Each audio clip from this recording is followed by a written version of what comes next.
And we are good. I think. Possibly. We'll see. We're gonna see if it does a thing. Cool. We're live. Awesome. All right. So, hey there. My name's Kristen, and we're doing this live today. So I'm doing a bit of comic book layout, and this is my like quick and easy way of kind of doing multiple layouts at once and like quickly prototyping how to lay out stuff.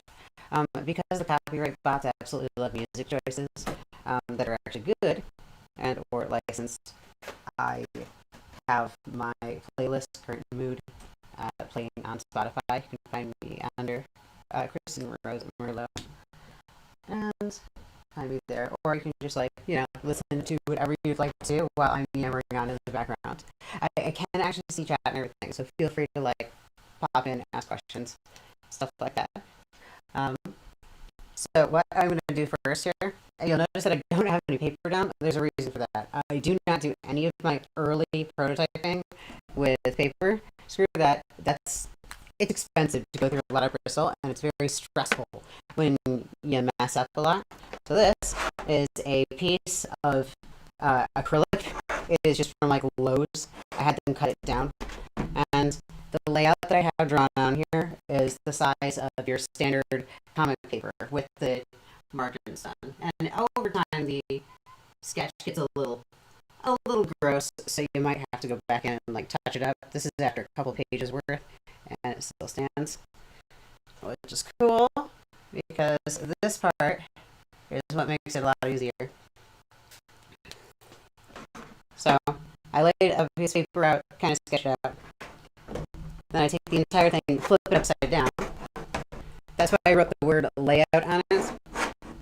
Not that you can see. Anyway, so you can kind of see the word layout there. That is backwards. That is so I can kind of tell which direction I'm going in. There's a little bit of a delay, so I'm making sure that I can like see what's going on here. So the reason why I do all of this stupid setup and knowing that I'm going to have to copy this onto a regular piece of paper later is so I can then go through and lay out. Of course, I pick a marker that's dying. Back to the blue. I can actually sit here and lay out my layouts. Don't you dare die on me. There we go. So then, let's say I have like two guys talking over the table. Two-day talks.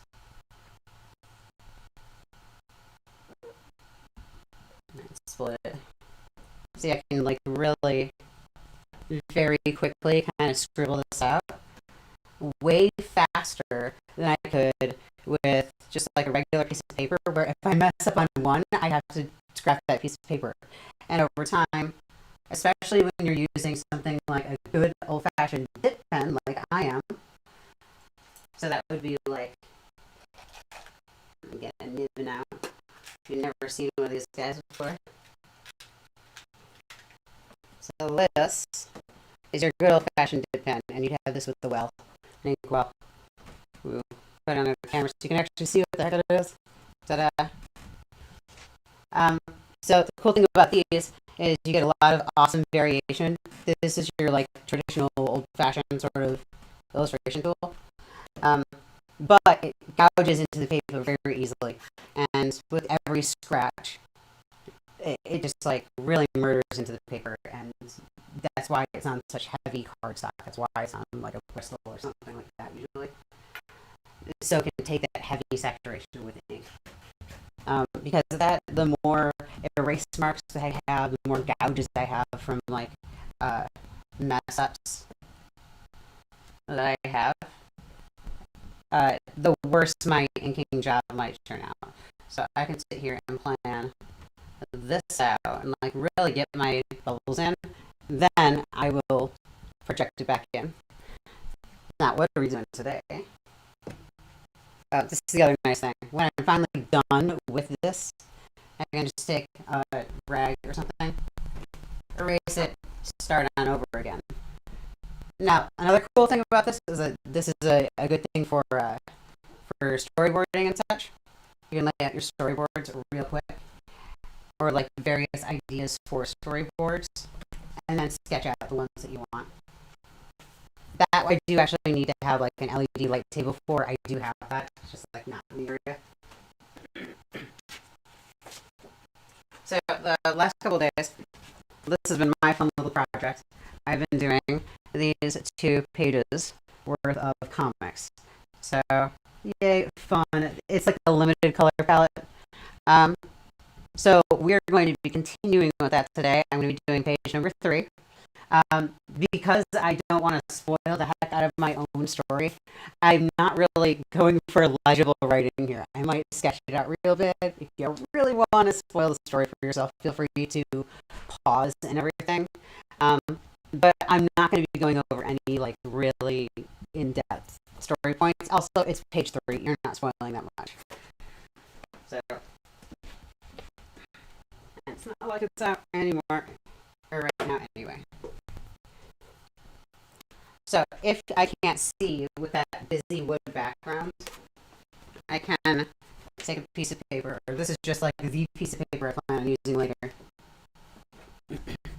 Place that down, and that gives it a nice little backing so you can actually see what the heck I'm doing. So the last couple scenes, which is why it's nice to have my little references here. I'm kind of making like a little sketchbook out of my references as well. So when I say reference, I mean like my concept art. So I've got, here, I'll put these down on the camera so you can actually see the glory that we've done so far. But I've also written out like my storyboarding slash notes slash script. This is how I'm choosing to do them, sort of like as a loose bullet point form on loose leaf paper, so I can bind them together later on, because that allowed me to go really crazy and fun with all of my sketches for what I wanted the world to look like. I could really go crazy with it. So that, like, not unfortunately, some of these you can't do two-sided with, so I'll have to like get creative with some glue or something. But like the black and white showed up really, really nice. I started having fun with some character designs. Spilled some coffee on it, that was great. And it did some world building. Again, like, I had some fun messing with a bunch of different mediums as well while I was doing it. And really trying to figure out what I could do with each of the materials.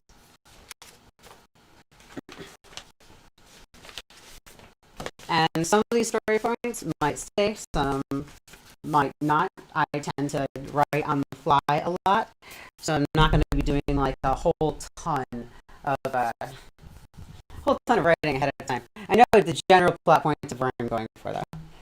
So in this case, this is just the first chapter here, and I've already done to about like I'm still like right up here.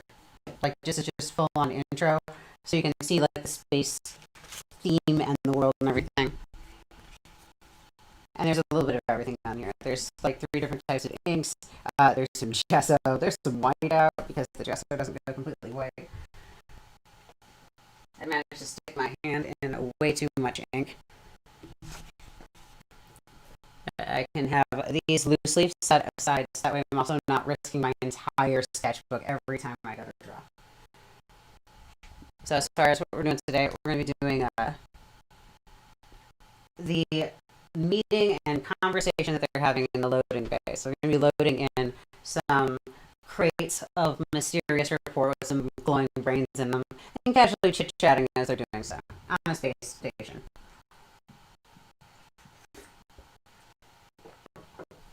Now, the last couple that I did was also, but I keep putting these back here. Sorry about that.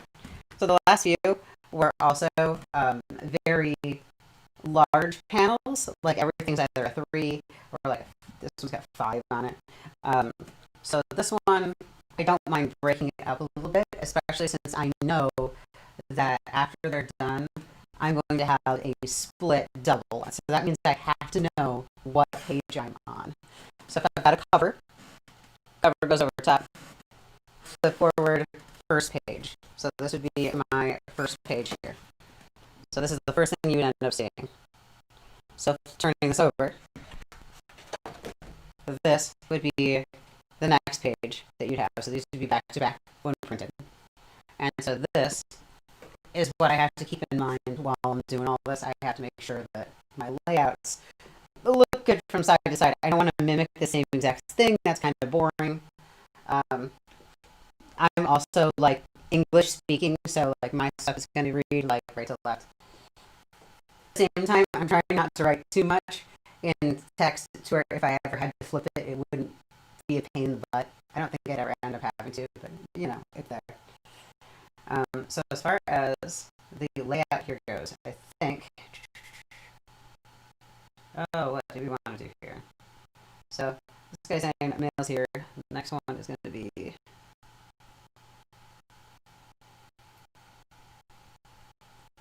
I'm going to do a long shot, long open over her shoulder. I'm thinking. This is fun too because it's kind of like storyboarding, but I get to make up what the camera is doing every time.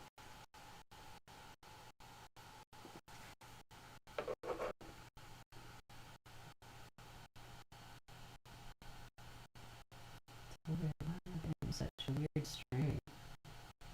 Issues. It's struggling on me.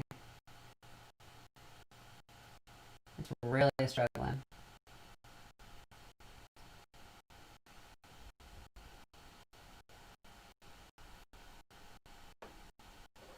That is really weird.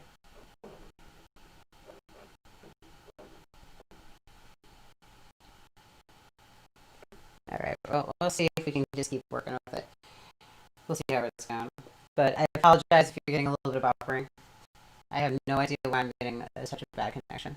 So the nice thing about this as well is that I don't need an eraser. I can just like smudge off with my finger.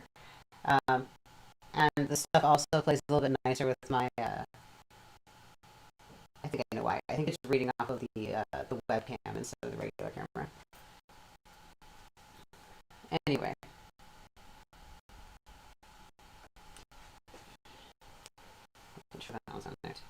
So I want to make sure that I'm not ending on the same panel as the other ones. I'm going to drop this one down.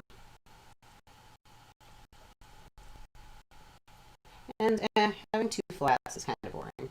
Maybe let's slant one a little bit. And I might be able to break out some of these panels too to keep a conversation between two people kind of interesting. Oh, that's a wonderful sound. Come on. Go figure, all of my markers went missing right before this. But no, we are going to press on. I said I was going to do this today, and I'm doing it. So I've got a general idea. There's only 3 on here, so I'm going to split these. So I want this one to have at least like 5. And that is nice for back and forth too. In fact, this one here could even be like a multiple conversation bubble. I think I will do that. So the first one's going to be over her shoulders. So this one's going to be like head here. And this is another fun thing. I can press as hard as I want. I can scribble as much as I want. I can really gesture everything out. Or if I had like a photo reference that I needed, I could put that underneath.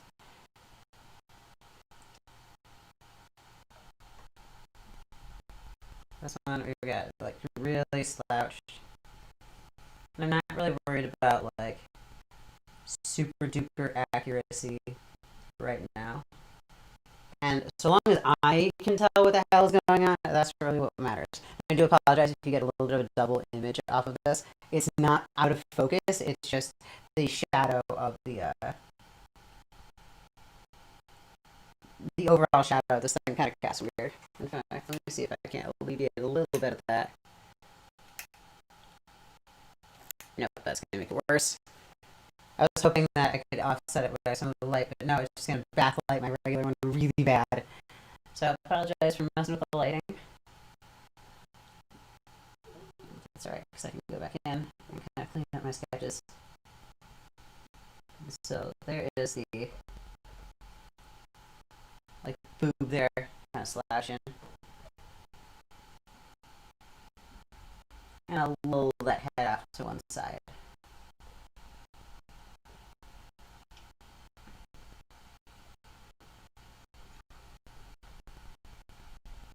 And I make a mark for where I want the chin to go. So that's mouth and then chin.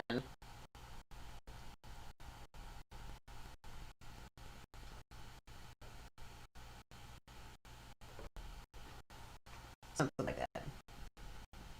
Now keep in mind too, I'm also drawing extreme angles here, and I'm not going super duper like into detail or anything. I'm really going for like mannequin style here.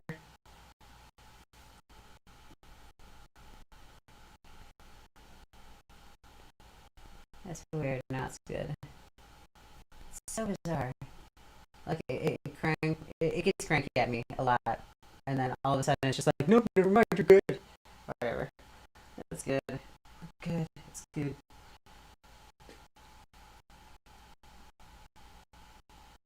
She's got a coffee cup in one hand. And it's just gonna be like a regular coffee cup, as you normally see today, like a Starbucks cup almost. My mantra with this world is if it isn't broke, don't fix it. And that's really the plan here.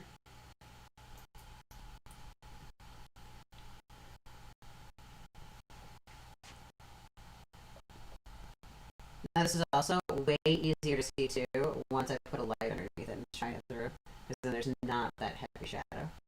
I can see it, and that's why I'm kind of off to one side right now. I'm like looking towards an angle, so I'm not accidentally looking at the shadow from the light. Normally, I wouldn't have to worry about that because I wouldn't be lit for video. All right, and then the chair will poke out a little bit over here. Normally, I would have a darker marker too. It bothers me. I don't know where the black one went.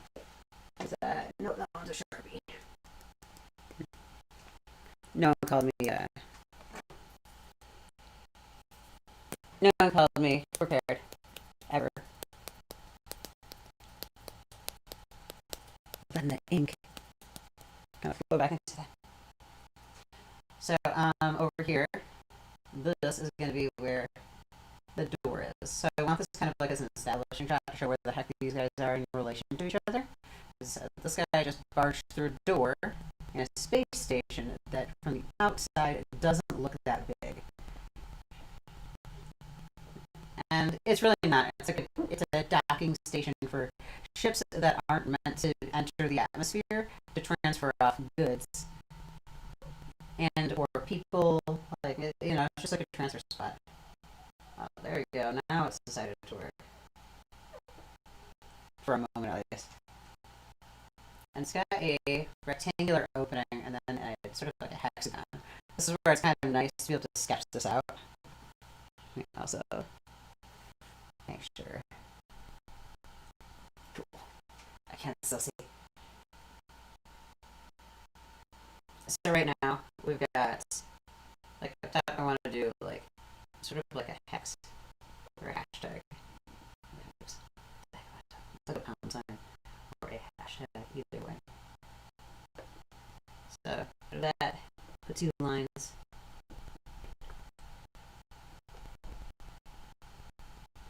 And then connect the dots. And this marker is really going to bother me.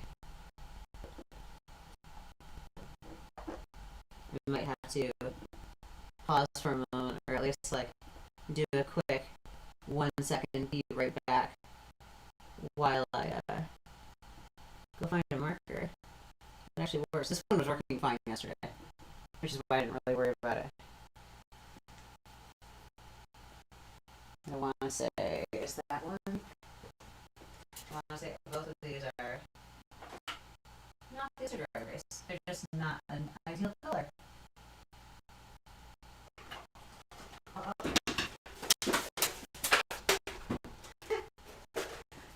if you heard everything fall, yeah, that's because it did. I had a lot of stuff sitting on there, so I did actually have some dry erase markers. We're gonna try a different color. I want to actually see what the heck I'm doing. I'm struggling to see these. Oh yeah, there we go. So now you can kind of see what I'm trying to go for.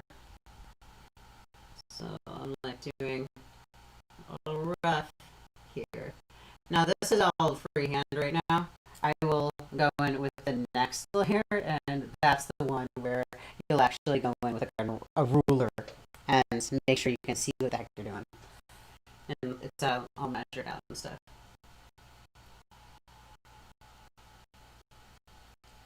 So up here is the top of this door. So it's like a double door.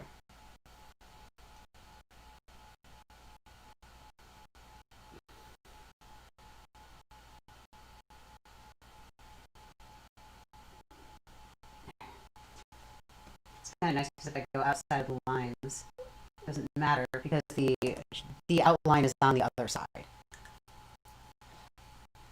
And so I'm going to go over this one real fast just so you can see like my outlines here.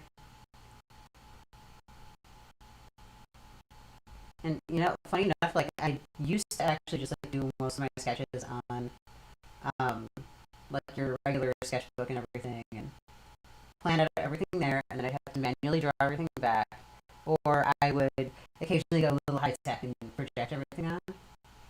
But it's like that's a lot of setup for what is essentially a trace over of a very rough sketch that I may or may not be happy with in the first place. And I would get stuck on the planning phase so much that I would just like give up on doing a long form comic. So this kind of just like eliminated, chopped down one or two at least steps off of here. If I can do my sketch here.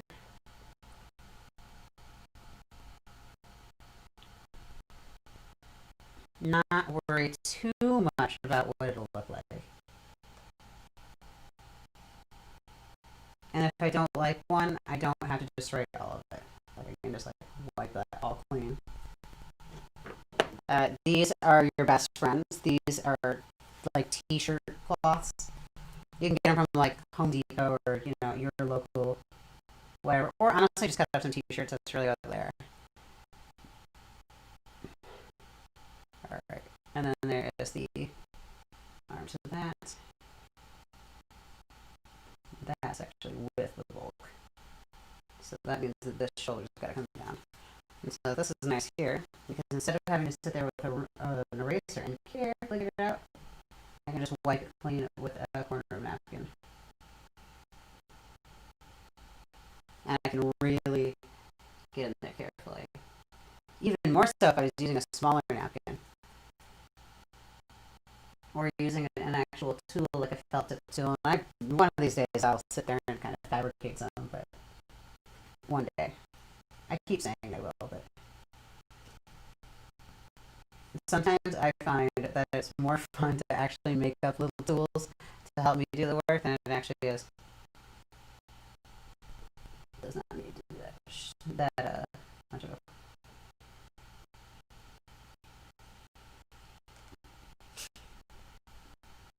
And then we'll kick that hand off. So if I really want to, I can go through with a ruler and go across. However, this board is not 100% flush. I should be using one that is, because it does make sketching on it a little bit harder. Harder than it needs to be, at least.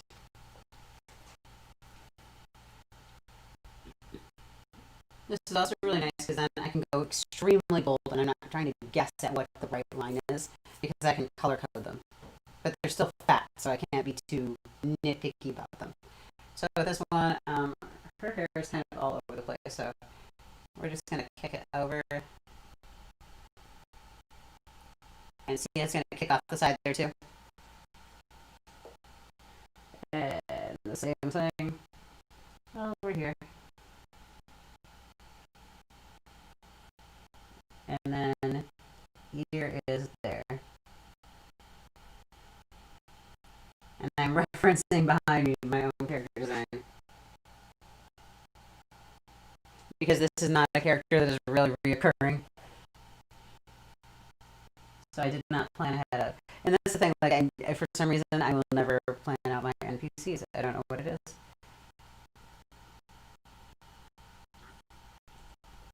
There's your eyepiece. Which, you know, like, right now I can't be that. Can't be that pristine with it.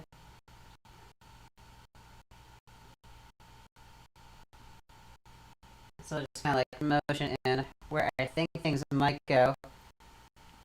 Go like Halloween jack-o'-lantern pumpkin with it.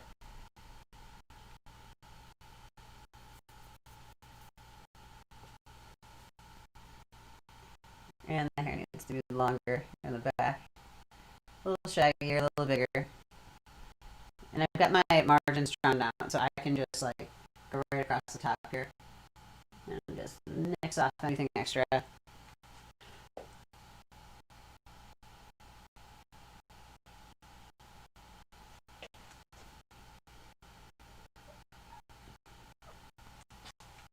Streaming this also helps me keep an eye on how long I'm spending on a panel, because I really don't want to spend like 8 hours on a single panel, you know? That'd be a little much. So here, like the neck's still looking a little. I think the neck piece has to move up.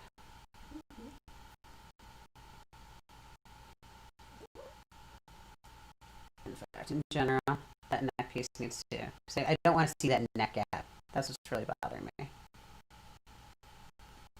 I'm looking at the silhouette of the shapes as well.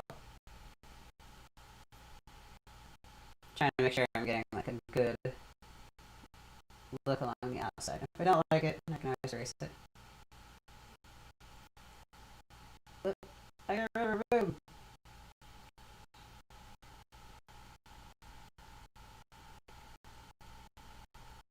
Alright. That'll be good enough. I can go off of that for a reference there. Now, for the dude, he's going to be over here. He's going to be. Do I'm standing or walking? Walking in with a crate makes sense. He's pushing it, so. So from here, I can kind of figure out my perspective. I'm going to eyeball it. That's always good, right? Just eyeball it. It's fine. This will help me doing the object first, because it's a little faster for me to redo the object than it is to redo the entire person in the thing. Kind of make sure I'm keeping it in perspective.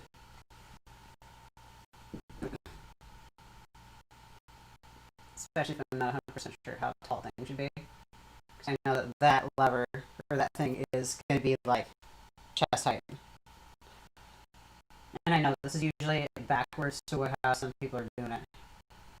I tend to go this way up with my stick figures. Because I want them to look like they are grounded. Not always. Now this one is so small, I think I might actually just do a silhouette sort of squiggle. So I can get the look of it, and then I will doodle over it.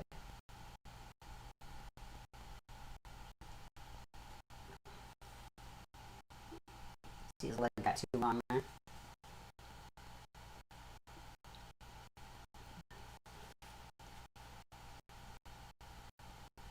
There. We'll raise the foot a little bit.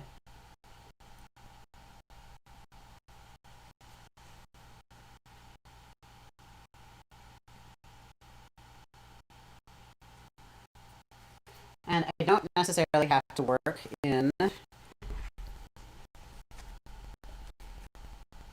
positive either. I can work as on a sort of like a negative plane too. I'll use this.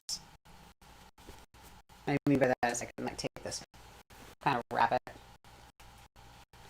and kind of carve out where I don't want it to be. If I can get it tight enough around the tip. That's what she said.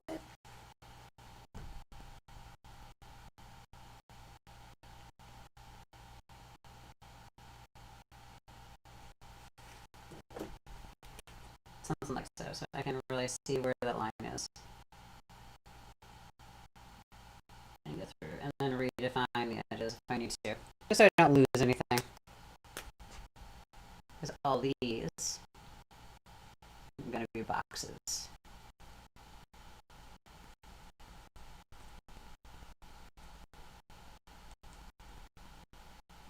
I find it easier to just kind of scribble up the boxes. And there's going to be like tons of them in there. We're going to be doing a few rounds. I'm wondering if I should have them have a friend. In fact, yeah, it would kind of make sense there'd be more than one person.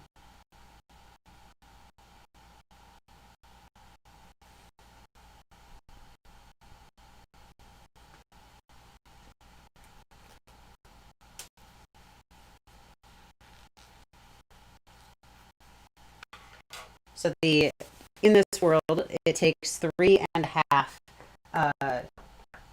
like 3.5 years or so for a normal cargo cargo route to complete one way. So there would be at least a couple people on the cargo unit to keep track of everything.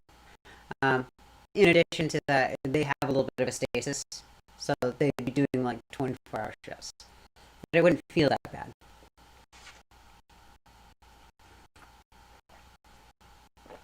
It would still feel like a year trip to them.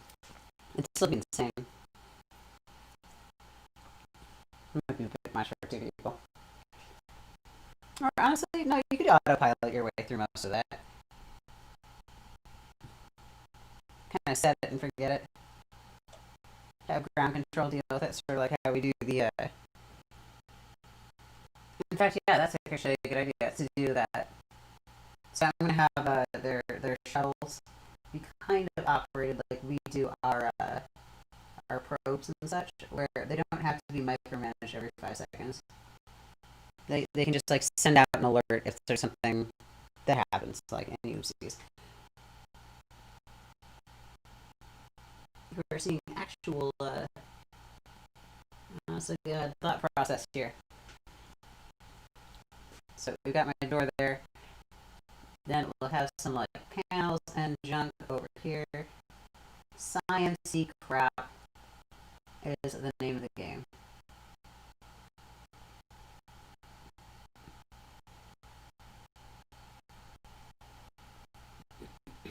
But nothing's too obtrusive. It's a little obtrusive. It's a little high too. Let's do instead.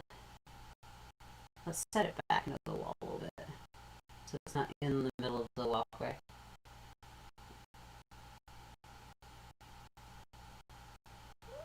I'm getting a very Star Trek-y sort of look to it. And honestly, I do like that retro look to a lot of spacecraft and everything, where everything's just like a giant chunk with the wings and stuff, and very X-Wing. So a lot of that is that, or based off of what our world, like what I see a futuristic version of what we have is. So a lot of shuttle-ish stuff. So over here, see, I can have some like monitors and everything over here, and some panels. And I promise, I can tell what these are, even if it's starting to look like a blob to you guys, which it probably is. Just like that, I can also cap it and go in and draw little details on with the edge of the cap,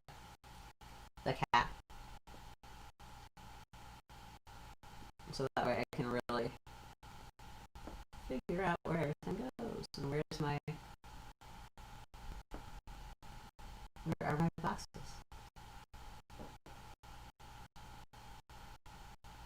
I do not have to do this, but if it really bothers you, you can like call your boxes back.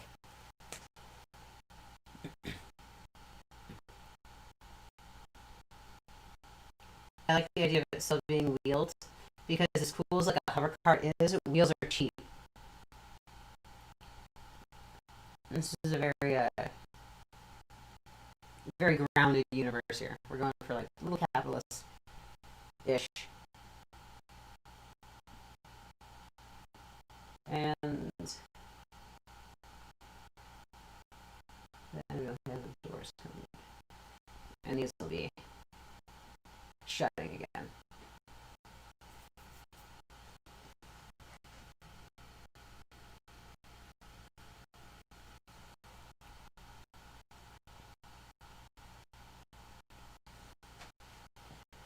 There we go. And actually, this person here can also talk, and that can also help take up a good amount of the space. So I can point out a good circle. Where to put it?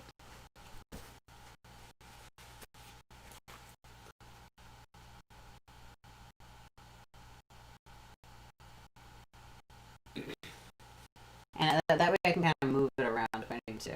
It almost acts like a single layer in Photoshop, if you will. You could even do this over like a finished panel and doodle on top of it using a piece of acrylic. I swear by my piece of acrylic.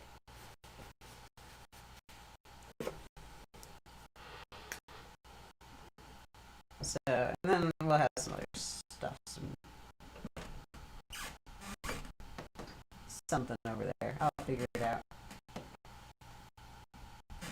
Actually, a little bit of the panel might be sitting out there. She's like sitting next to one.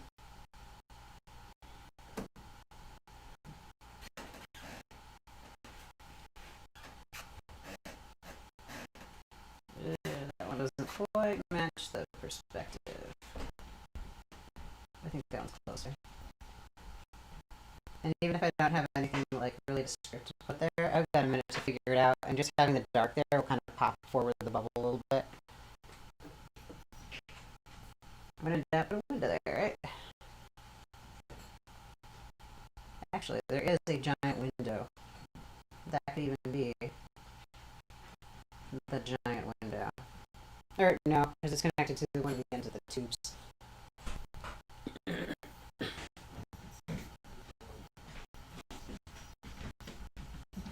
Doggies are going crazy upstairs. My one was very, very cranky with me, but I had lots of them out. See, I gave him a treat to stop going crazy, and no.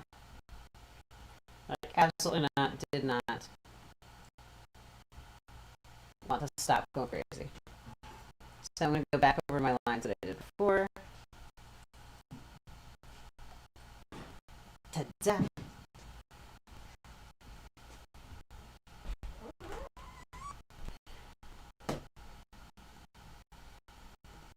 I'm being silly, I know. Being silly. My phone keeps going to slip too. Face ID, do your thing. Face ID. There's a failed thing for Apple. Yeah, but that definitely, they didn't see that coming. The whole mask thing and Face ID.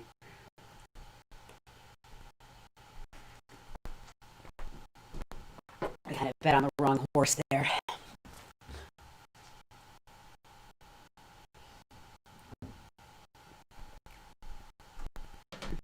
I was really amused that New York State wanted them to do something about Face ID to make it work with masks, so that people would stop touching their phones and taking the mask off.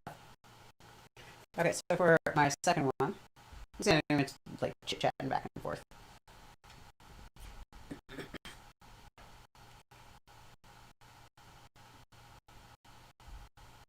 You get to take the helmet off. In fact, yeah, I think I will have taken the helmet off. So, even him in the act of taking that helmet off. It's a very weird shaped helmet. It almost reminds me of a pickle jar. A wooden drop. Pretty much like a pickle jar with a big old spear thingy with the vents in it.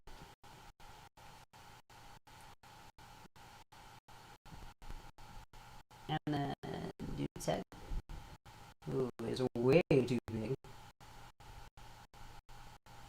He's actually got more like a longer head than anything.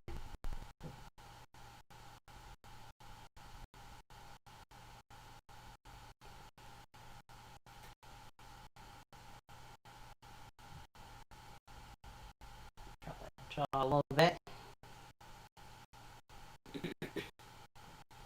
And all that matters is that you can tell what your squiggle is.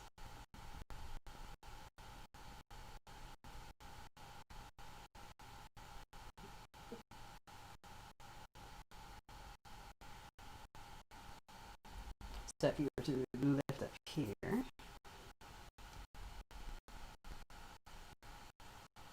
get rid of that face is scaring me. This is really scaring me. Sometimes we just have to go for legible.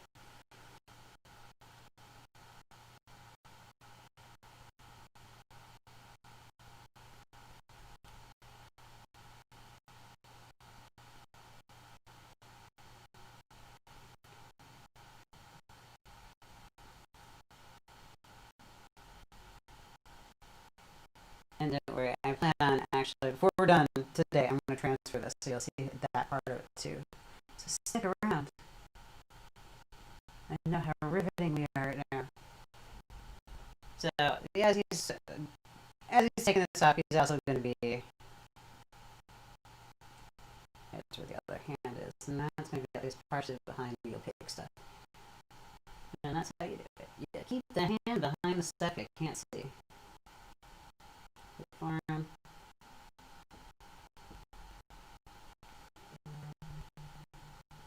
I'll take it.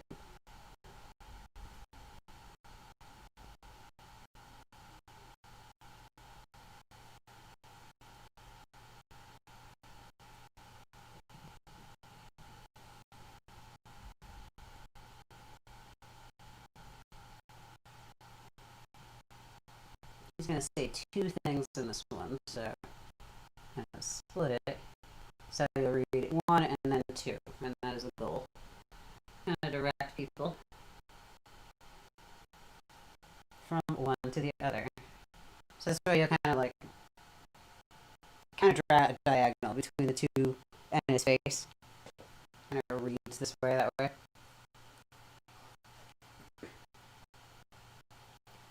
I am ashamed at how proficient I'm getting with dry erase markers, more so than sometimes pencils.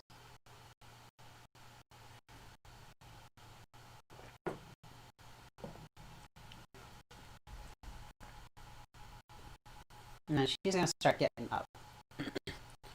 So I'm going to have her. I want her to spin in the chair. First, where do I want that chair to be? I want the chair to be like there. So I mean, like, I need to plant the chair, and then I can kind of decide where its size the chair is, and then design the person around the chair. Because otherwise I tend to make things way too big, way too chunky. This way I can actually make it look like someone's sitting in the chair, because I can follow the same perspective as the chair.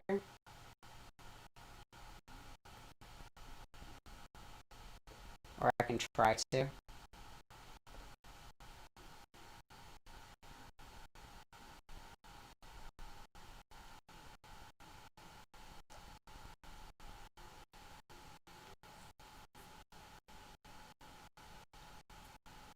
That knee is way too high. There. Same with that one. Oh, it needs to be way further down. Or I'm going to run out of. Like, we'll see it oversized immediately as soon as I said, like, oh, I'm going to. Yep, did. Always. I actually think this needs to come down a little bit too. Yep. Yeah, I made things a little too squashed. Also, drawing a name was fun.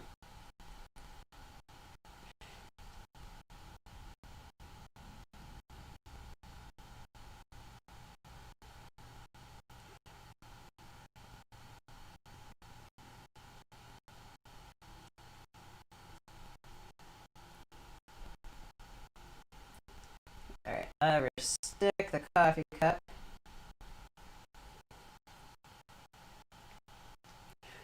on. Oh, I need go higher then. I'm gonna have her like turn around and stick it on top of the console. The very, very expensive looking console.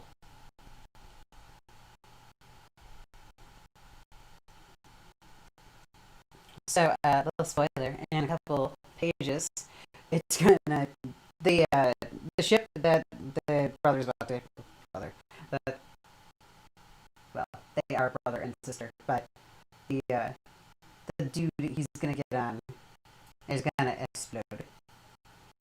So he's going to be exploded. Or possibly, like, I haven't decided if I want to kill him off or her off yet.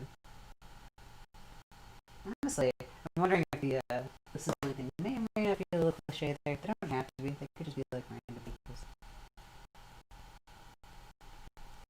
I like her character design. I think it is. So I might recycle some of it for later.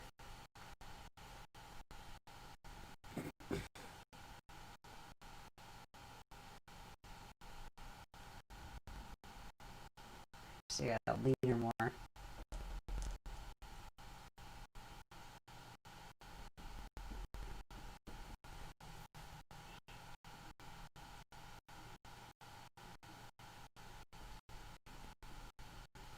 That works. And then coffee cup up there. And I'm not really worried too much about how everything is looking so far. I'm looking more for like just general layout.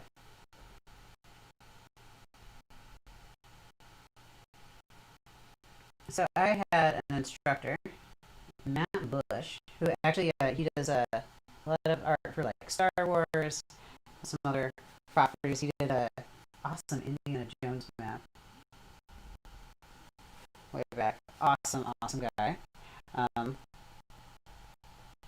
he's the one I got this idea of like sketching a lot of stuff on with white cloth markers and such. That, and I started painting my front door.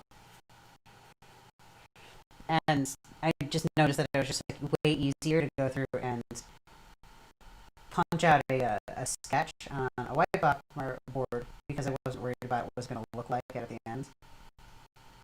I was worried about it looking readable in something as blobby as a white cloth marker.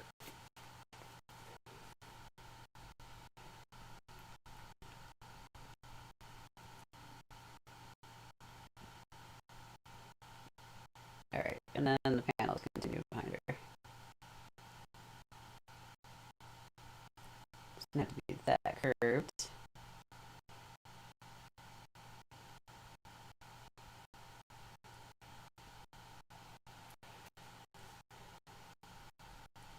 And then the monitors. It's not a very big station. It's very utilitarian. It's like one giant big room in the middle and then some little sneaky tubes, and that's basically it. And you just came from like the access tunnel.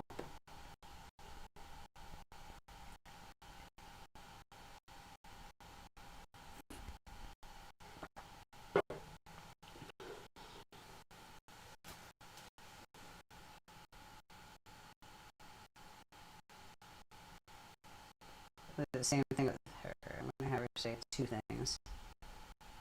Not big conversations here, just like little snips here and there.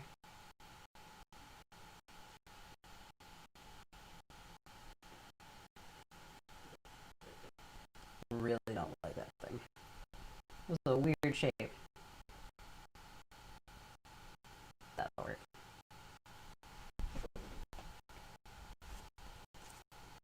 And if you really don't care about your markers, you can go over them with multiple colors. But this will ruin them very quickly. Oh, you know the blue works.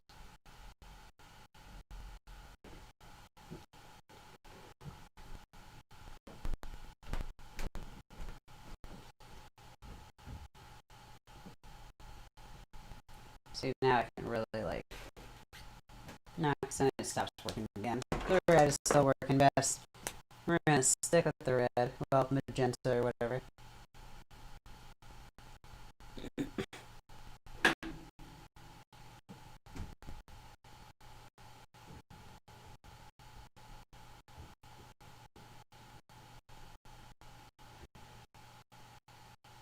I should go out more.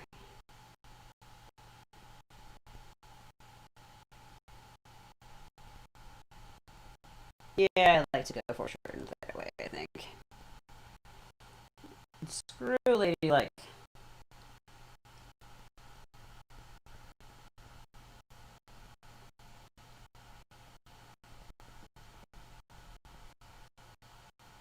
No.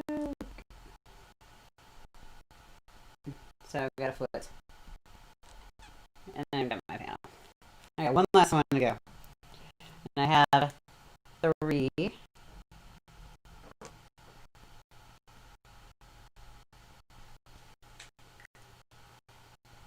Done. So I want to get up to 5. But I could do 2 here if I could. So this one here, if I could get in there and write it out, I would. I'm not going to bother because I know what they're going to say, and I will transfer it onto the actual drawing in pencil. It's something like that I can edit out later. So for this last one, they're literally just like having a little conversation there.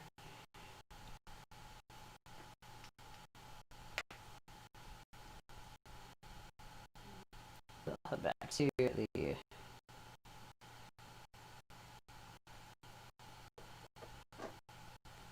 ooh, this is going to be the big shot. Then I do actually need a reference for here because there's a good one I wanted. There you go.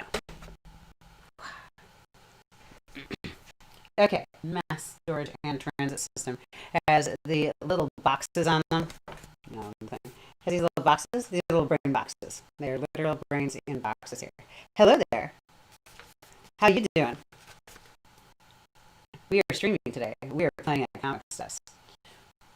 So these are little brain boxes, and these are all the rows inside the cargo vessel, which I now have to transfer onto like the actual comic. So they're going to be on the other side of this, looking towards. Well, it's sort of like if this was like reversed and looking towards the door. So they will come through. Actually, they'll be coming through the middle section. So unless I have the door here.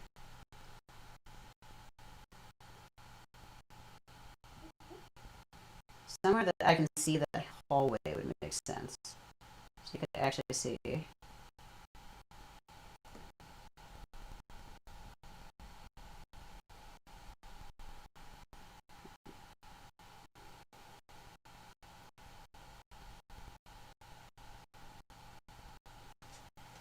There's going to be like windows on the outside there. That's, you know, that's what it's been saying. That it's been a little on the choppy side.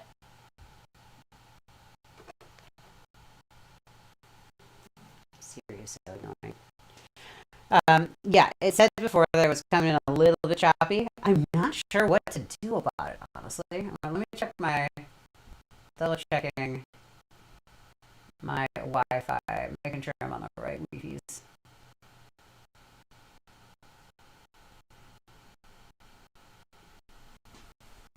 Because I might be on the wrong one. That I will a little bit. It's not showing me what's going on.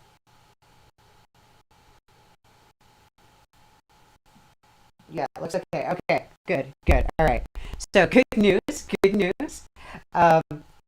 Apparently I was just a dumbass and connected to the wrong Wi-Fi. Maybe I had 2 channels, and apparently I got the wrong one. So this one has a door that comes in and down. We're going to shrink that up a little bit. Kind of make the door a little smaller. So I want the door to end right here so I can get the long hallway.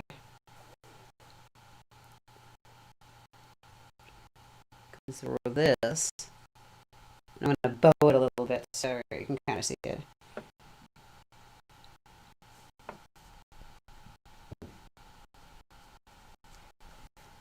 Something like that.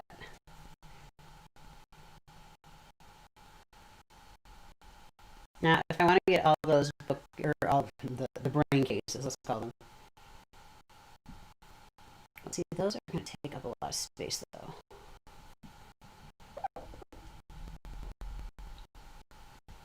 I think I'm going to have to switch to another panel for this one. I'm struggling to make it make sense with just the one layout in space and everything, because I can see this guy here is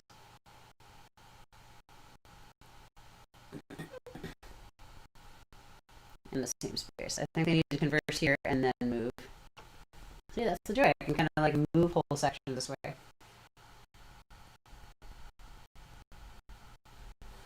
And then this had the door closed, had a nice little X thing here. That shows off the architecture of it too.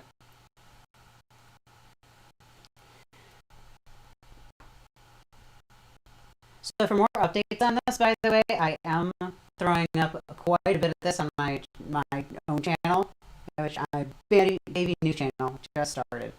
So like, pardon the not a ton of videos, but if you want to see more of how the project is going in a more edited and streamlined fashion, because streaming is new, hit the subscribe. I could use it. Shameless plug. I'm new enough to where shameless plugs are still awkward as hell for me. Though, honestly, being an artist, you're kind of a whore for the industry anyway, so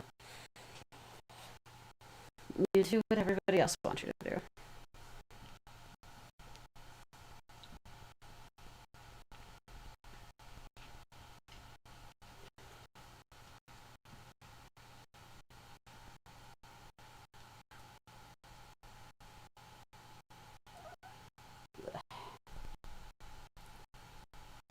There, some nice little set dressing there. So, they'll have a pretty flat one there, or a flat view going on, and they'll just keep talking there.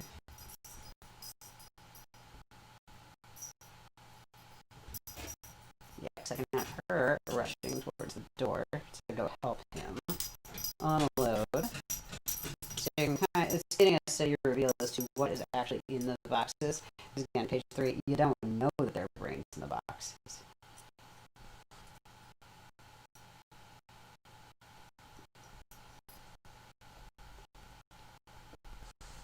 I have a puppy. Do you want to say hello, puppy?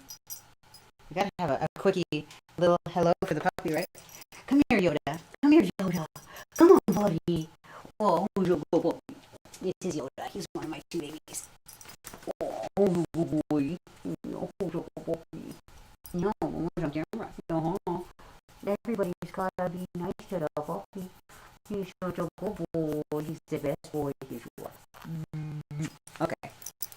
Okay. Down you go. Good boy. He's adorable. He's one of 2. I have Yoda and then I have Kylo. Kylo is still a little shit, which is oddly fitting for his namesake. Like, he is living up to the name so fast. So, let's have that walker. Let's go here.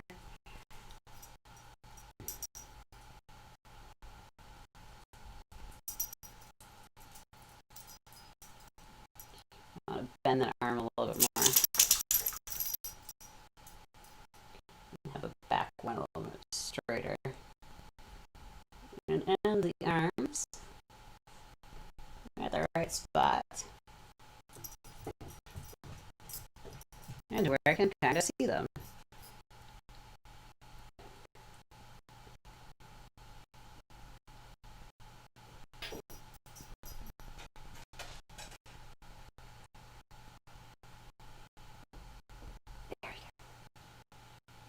Because I have to fill one more page worth, and then I can do the split page. And that's really what I'm going for.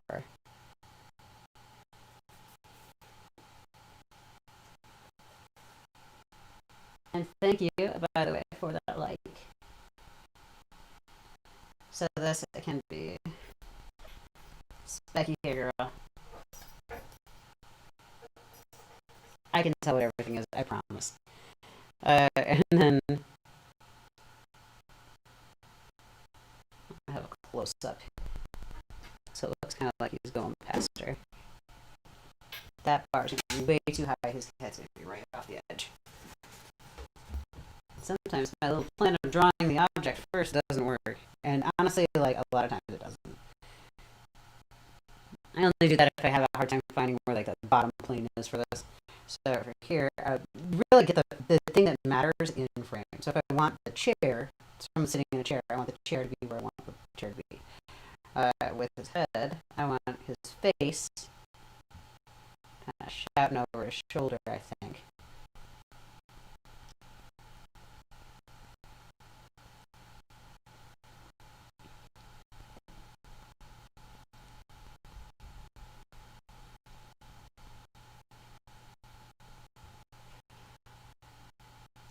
Man, that mouth is rough. There. That'll work. Give him some more chin. And stack the head a little bit more. There. He's not wearing the helmet anymore. So I don't have to have allotment for it. But I had to have the continuity at least of taking the helmet off. And I'll have him just like stack it on top of something. Showing way too much neck though. There's neck.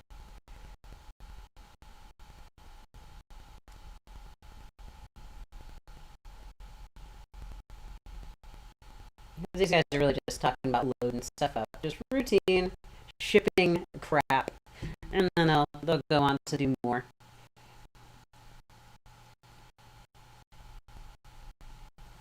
And faces are important, so if you don't like drawing hands, just don't draw them. Just get really good at doing face-to-face conversations, you know? So honestly, hands don't frighten me. Feet are a little frustrating occasionally. But less so in making them look like they belong somewhere, and more just footwear is boring. And keeping it looking like they're wearing unique shoes is hard. Some people are really good at fashion design, I'm not. Also, you'll notice he has no ears, that's on purpose. He is not human. Well, he was at one point, not human now. He's a brain in a robot.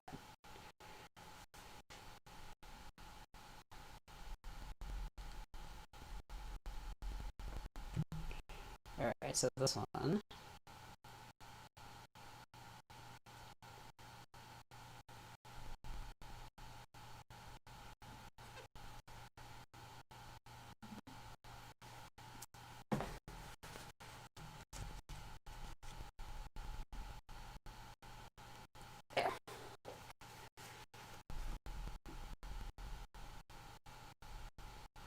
There. And I kind of don't want to block all that.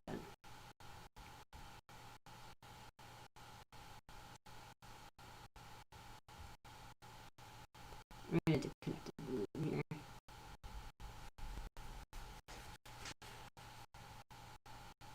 See, doing all that work, and then you find out you erase it. At least here, it's a little less painful for me because it's just Sharpie, or it's just a wipe off marker, you know? But then I can also make sure that it looks okay that I chopped her head off. Now, this is where the fun part comes. So I have my rough outline. And let's assume I'm happy with it. Let's say yes. I don't want to be too insane over it right now. I spent about an hour on the entire thing. That's about right. That's okay. It's a little much, but... So here is the oh no moment where you realize that Bristol board cannot really be shown through by just setting it on top.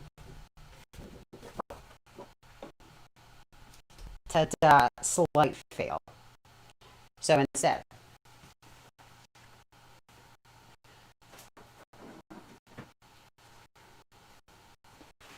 that is where this bad boy comes out.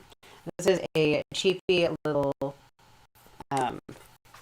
like LED panel. I would not actually recommend this particular brand. I don't even remember what brand it is. That's why I wouldn't recommend it, because it is an unbranded piece of crap. the mass-produced, drop-shipped, made-in-China thing. Like it came with a crack in it. It wasn't wrapped properly. It took forever to get to me. It was on Amazon, but still took forever to get to me. And hold that. We have a logistics problem.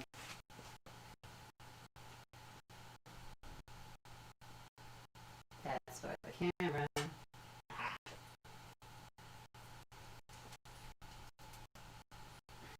The joy of having my thing in the basement. My studio's in the basement, and therefore I have no plugs. So this area is just like one giant fire hazard of extension cords and cleverly placed plugs. So yeah, this is where I completely broke the white balance. So I apologize for just a moment. So when I shine my light through it, I can see it right through the bristol.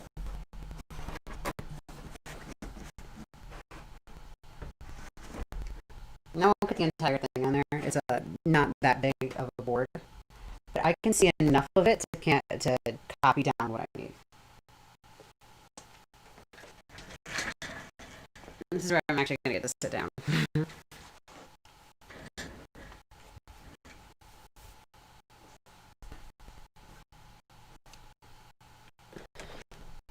I could sit down before, but it's easier to do that part when I'm standing up, and I spend less time on it too. But this time I need to actually do some measurements. Oh, and we're going to lay out my Sharpie lines. First, let's see if I this one actually works. It does. Sweet. So Sharpie lines are first. Now I need my big ruler for this. Not that big ruler. Where's the other big ruler? See, this is a problem when I clean. Believe it or not, this is actually clean. I seriously just had it. It's probably hidden underneath something. It is. Aha. No, I wasn't blind. I just moved it. This is the thing. It happens a lot. 90% of these videos, by the way, are just me being like, hey, where the hell is this thing? So from here, I'm using Sharpie just to go from point A to point B on my sheet of paper. And this is squared off with the lines that are on the paper, not with what's going on the initial sketch. Because one of these things is square from the factory, and the other one is not. If I have a long line like this, I'll try to hit as much of it as I can in one go without moving the ruler, so that way it stays flush. But I get that I can't always. Like this one I can do to here, and this one I can do from there to there. But this one's too short, so I'd actually have to slide the ruler up and then hit it. And just try to keep it as even as possible. I just do these first, and I do them in Sharpie. Because Sharpie doesn't really lift for anything. I have yet to find anything that really lifts it, and it might bleed a little bit, so I wouldn't like do all of my inking in it. It's not the greatest for that. But it gives you a nice monoline.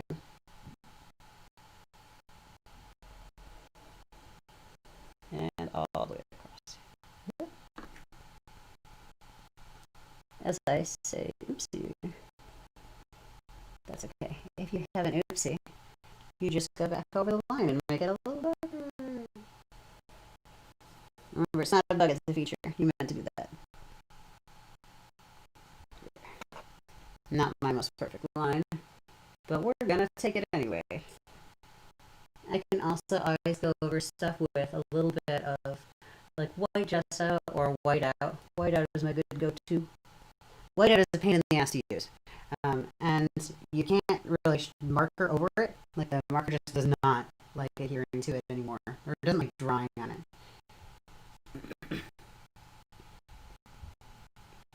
So it's a bummer for that. But as a final touch to get something back almost paper white, it's like the only thing that gets paper white. Even white paint tends to go a little darker as it dries on ink. So if I screw up on the ink, that's a problem.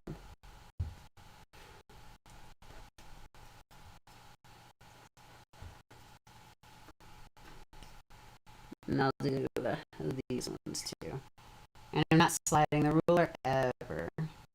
Because even though Sharpie dries really fast is not immediate, and if I get a pool of it, I'll smear it.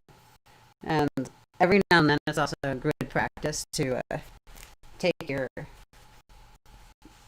rag and wipe off your marker or your ruler so that the edges don't collect all that ink. Yeah. Wipe it off every now and then. A lot of that's what she said jokes today. A lot of phrasing jokes. I'm just that kind of mood today. Write a little bit of that. I am feeling immature today. Hence the Steven Universe shirt. No, I still can't look at it. I'm from the Midwest, so all I can see is the Hardy star whenever I look at it. I know it's Steven Universe, but it's also the Hardy star. Or at least similar enough to where it was weird. Hardee's or Carl's Jr., wherever you're at. If you happen to be from the Midwest. Because I'm pretty sure it's just a Midwest thing, isn't it? I don't remember where that stops.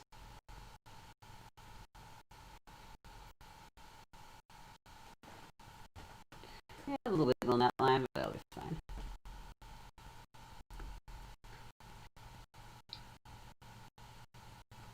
And I could use the crop marks on the edge to make sure that these are nice and level. I'm not really that worried about it because I've got ones that are extremely angled anyway, and I have a lot of black in mine. My head's probably going to be at least partially in the way right now. I'm going to apologize. I am short with short little arms.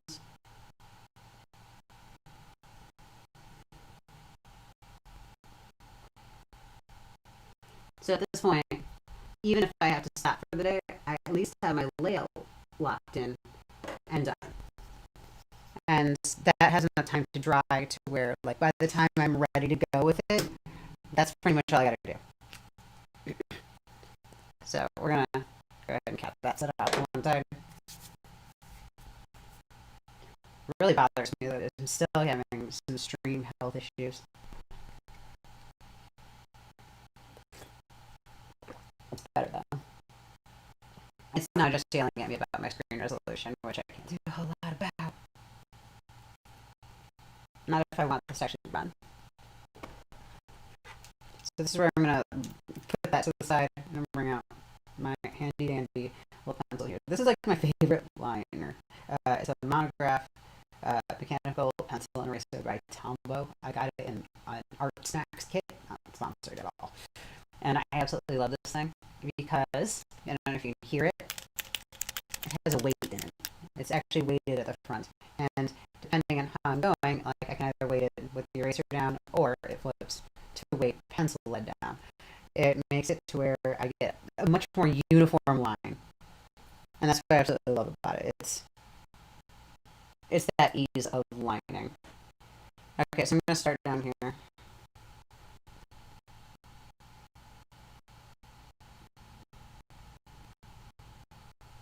And I'm just going around and drawing over my initial sketch. And this is very similar to what you do in like Photoshop.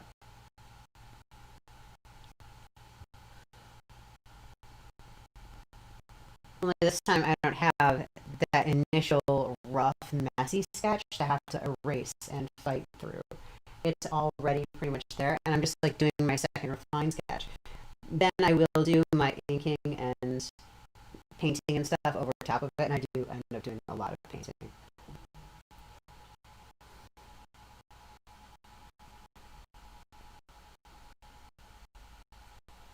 I did not leave the little speaky bubble. Or, I don't know what these little tails are called. I'm sure that they have some sort of a name, but I have no idea what they are.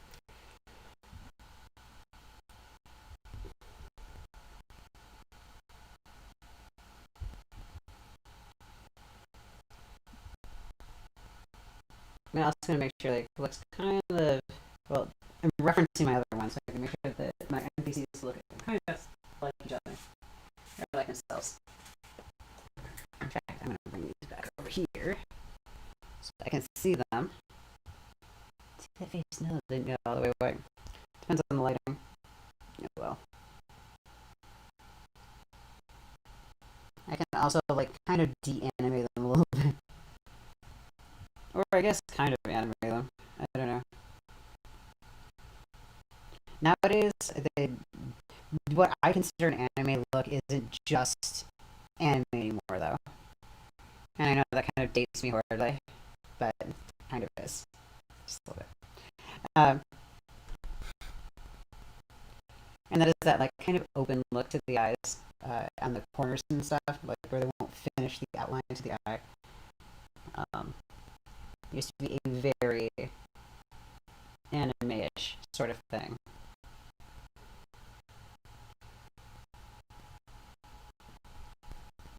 Until then, you saw a lot more of like a Disney sort of look at best. Or just like super duper cartoony with like huge Warner Brother type eyes. You didn't see a whole lot of the anime style with the super detailedness.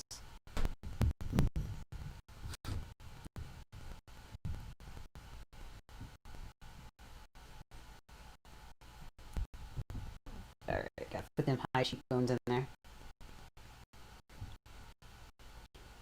And the jawline on him is kind of important because he's got like a glowy edge around him.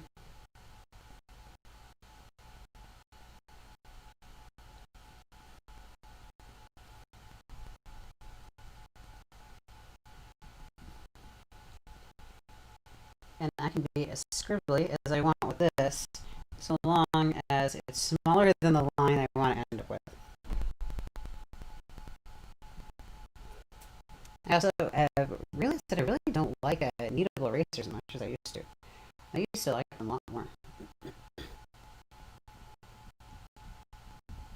They're great for like fine art stuff.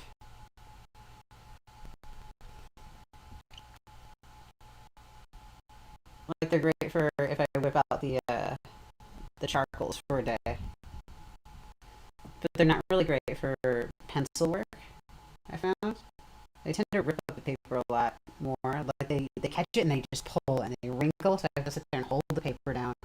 And I don't know, it's harder for me to get a good clean erase with them when I'm using a mechanical pencil. It's easier to use something like a smaller nub like this, where I've got like an electrical eraser around here somewhere.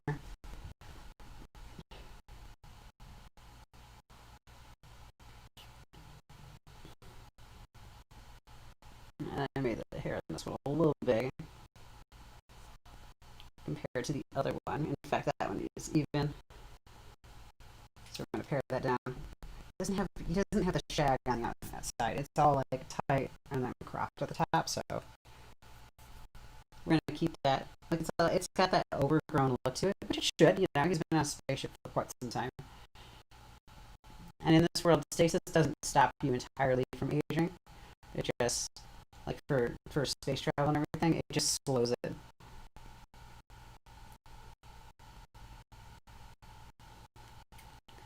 And then here's the hairline here.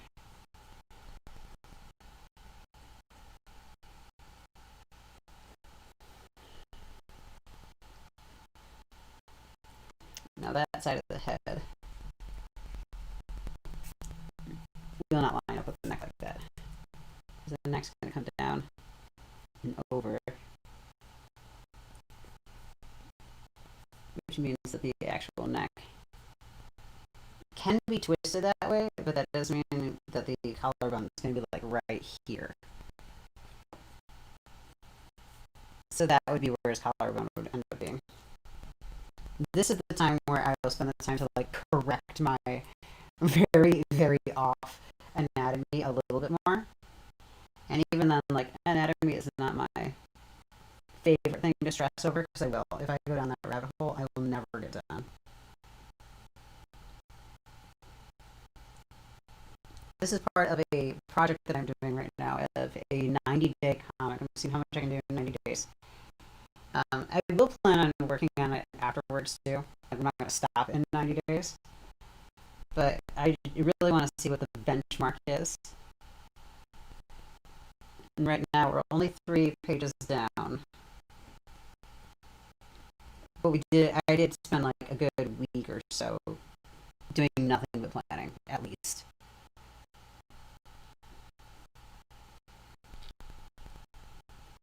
Does anybody else happen to do anybody or any comic booking? It's a really fun thing to get into, honestly. So he had like big bulbous shoulders on the spacesuit. So almost like it's almost like squared off on the shoulders almost. Little battery packs hand in there. Then there's a springy section. I'm going to call those little rib sections springy sections.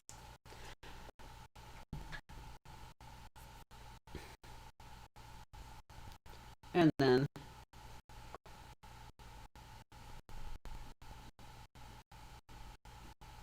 a couple for the arms. And this is how one thing that kind of tips you off to not being human, and that is he doesn't have elbows. He has actual joints, like ball joints, where his regular joints would be. Because the only part that is airtight is like the helmet portion. Everything else doesn't really matter.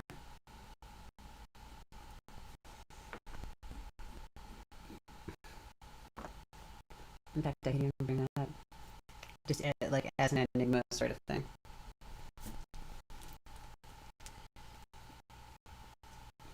Just like as an offhanded, hey, why don't you take care, or why don't you, or hey, aren't you forgetting a helmet? And then Beam's like, yeah, nah, don't need it. Or like, why do you need a helmet? But then again, pressure would still be an issue. Even if you don't have an issue with, and temperature. It's like not just an air thing. There are multiple things in space that will kill you. And radiation. No Man's Sky taught me everything. It said every planet wants to kill you. Speaking of which, I've been playing that way too much. So much.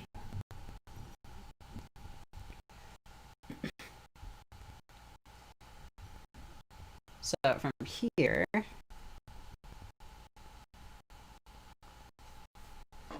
there's my little ruler, teeny ruler. This is actually my great-grandfather's ruler.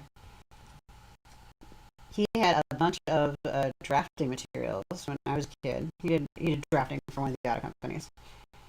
And when he passed, and my great-grandmother passed, and my great-aunt was going to sell their house, I had a whole bunch of tools and stuff here, and I kind of adopted them all. So they are mine now. I have a ton of them like that. In fact, that's where all of these also came from. I got a ton of like old drafting supplies and such. I've got some old lead holders from like the 60s as well.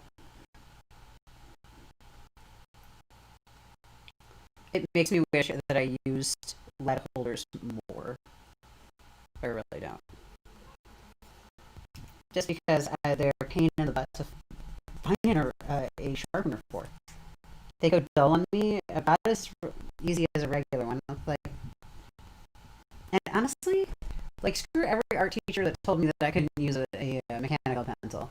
Like, if you were an art teacher right now, stop telling your students they can't use a mechanical pencil. It's great that you want them to draw lighter and everything. Teach them to draw lighter. Teach them to draw with anything they have in their hand. You don't need a fancy tool for it. And if you're a student, and someone's telling you that you need to have a certain pencil or something like that, there's probably a problem with your pressure, and you just need to practice pressure more. Take that as your pressure is off. Or maybe all your lines are like very samey and everything like that. Like you can still get thickness and thinness with this. You just gotta work with it. Let me see. I just had that buckled on the middle.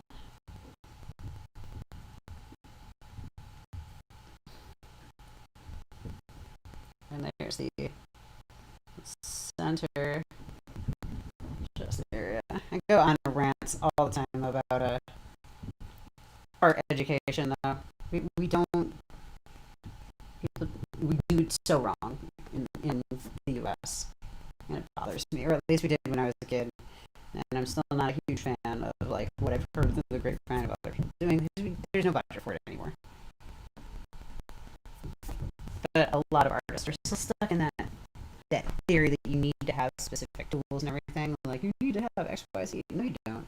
You don't need to have a fancy projector. You need to have a piece of acrylic and a printer, maybe. Not even a printer. You just need to have like a piece of acrylic and you can use your phone too. Your phone is a light table, a mini one. If you have a tablet, you can do the same thing. In fact, before I got this light tablet thing, I would just fire up a blank document or a blank page or something on my iPad, which I use for drawing. So it's an expense I could let go.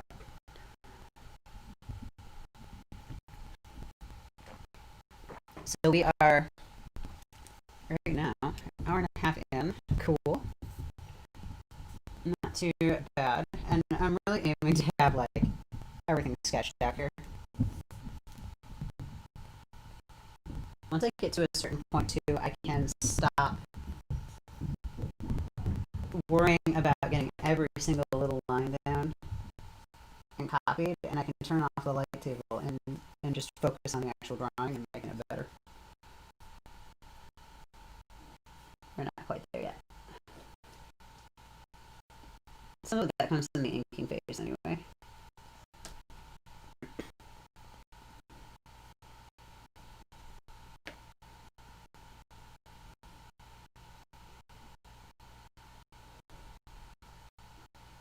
Austin's break, dang it.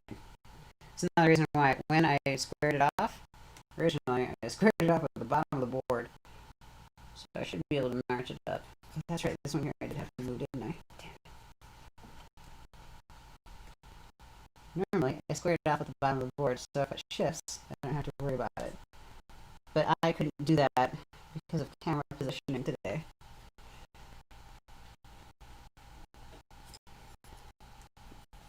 Or at least that's the excuse I'm going to stick to.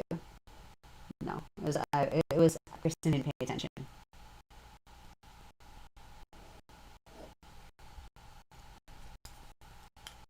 So we have our door.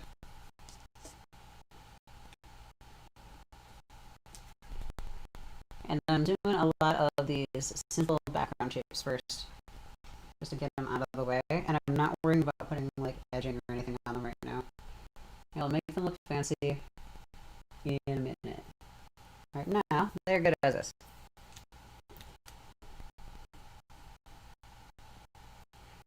Alright.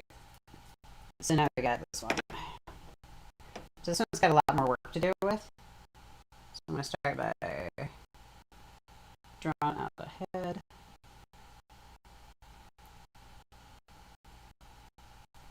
Swoop out for the nose.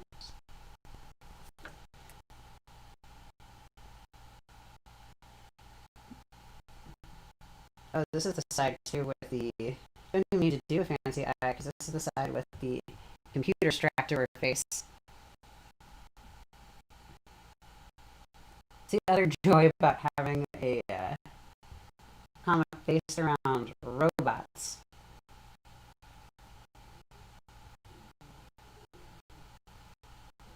Is it? You don't necessarily have to have everything symmetrical because a lot of people are missing like eyeballs and stuff.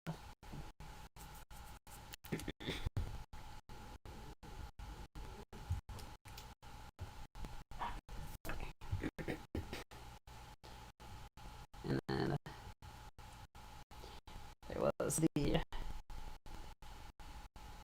head thing here. There's a little headband she's wearing, and that needs a little bit of thickness, but not too much.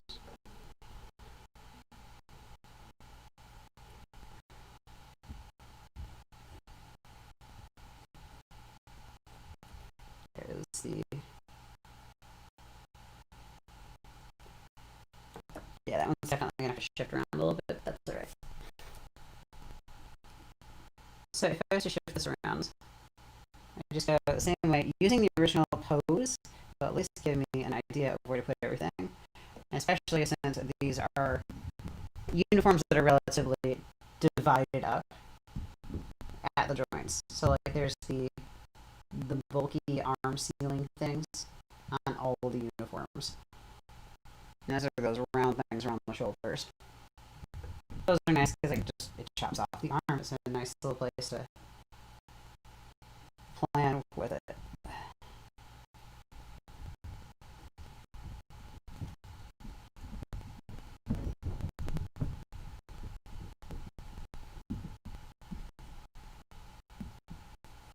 And then that arm was way too long, so we're just gonna like shrink that down.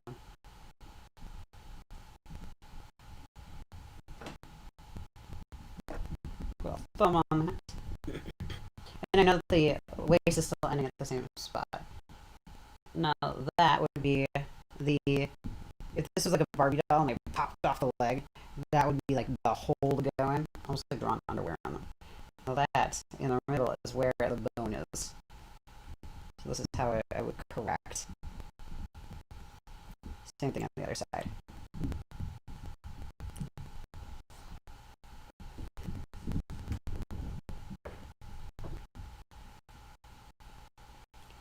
And I didn't design a bottom half of the costume, so I'm just going to go ahead and do that now.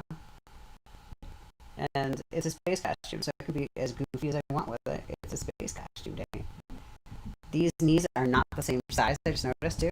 If I take from here, draw on an arc, that knee should be up higher. Which means that that leg, that's where the pant leg is too long. All I can hear is the dogs that are going apeshit upstairs right now. There's like a thunderstorm going upstairs, going on above my head. They're crazy. All the time.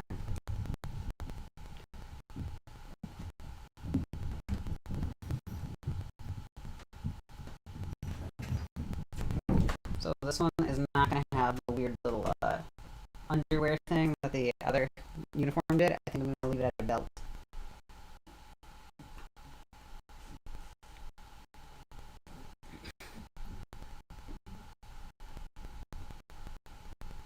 Yeah, we'll do like a heavy belt there. Because this one's a little bit more cloth.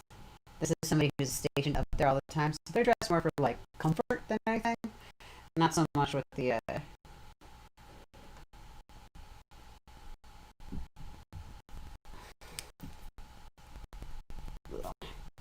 not so much with the heavy deep space thing like my one dude over here is.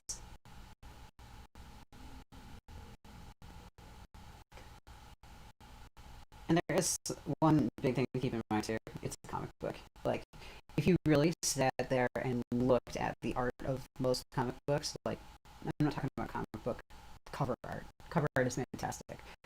Stills that are supposed to be on the posters, gorgeous.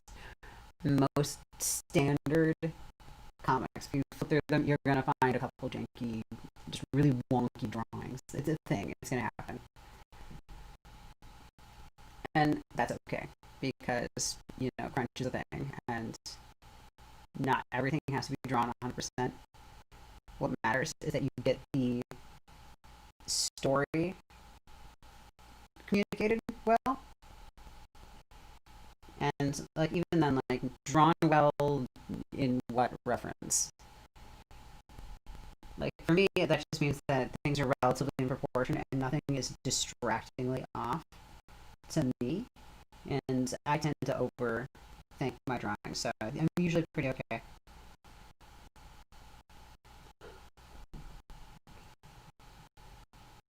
So this one.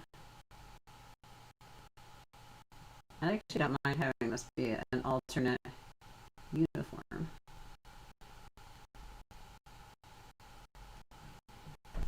for the outfit. It's a little goofy, but that's okay. It's kind of the world I'm going for. It's very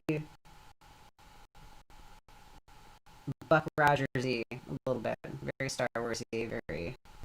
It's retro, future tech. Because I'm really bad at thinking of a new, fancy tech design. So there's a reason I didn't go into product design. That's all I'm saying.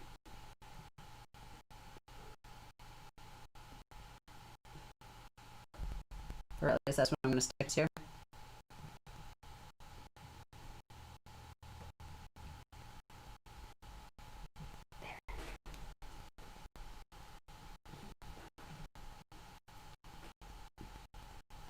And then I'll fluff the hair up.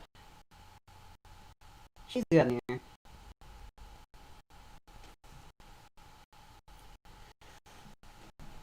There.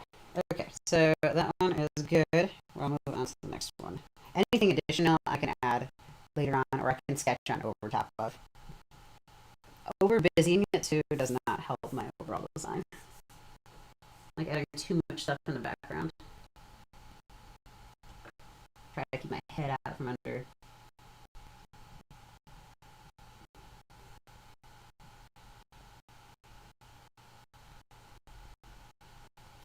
Giving the glass a little bit of thickness here. I did it earlier and I really liked it, so we're going to keep it that way. This thing is totally a jam jar.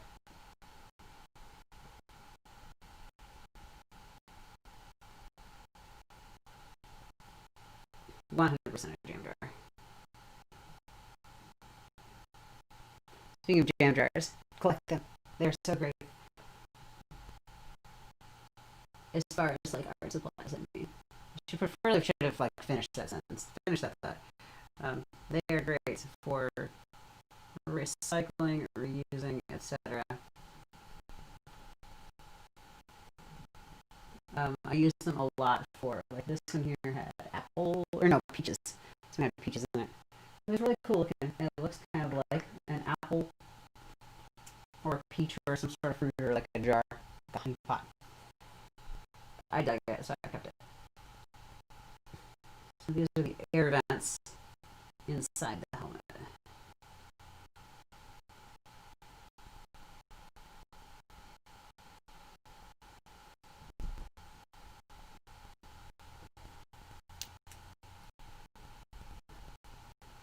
There. Now, as far as this one, yeah, I can just wing it. That's famous last word, right?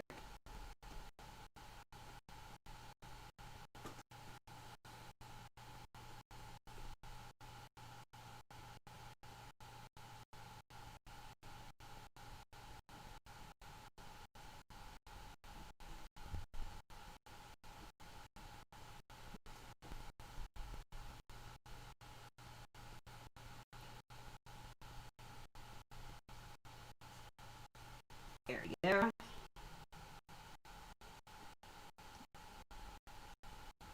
Abstract nose. It's a weird angle. It's a very weird angle. And I don't know what the heck I was doing with that side of that face, but that was supposed to be a cheekbone, and I don't know where that was going.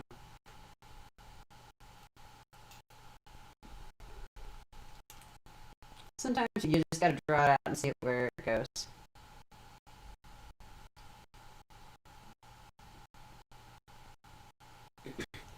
And his chin's actually going to be tucked a little bit inside the helmet anyway. Or inside the suit. Suit's got like a collar thingy on it. Ta-ta!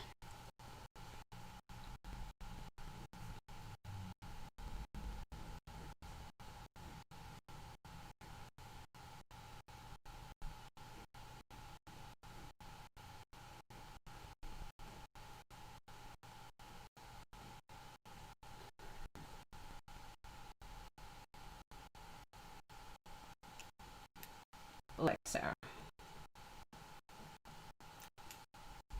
And then I have to figure out what I'm doing with the stupid arm. And then I really have to detail with it now. Because this is the first shot that his elbow's just been like up and in the camera. Comic booking gets you really good at figuring out every little iota of your character.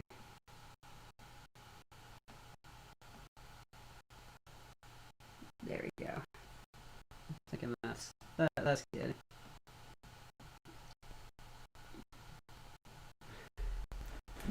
I can tell what it is enough to ink over it, and that's what matters.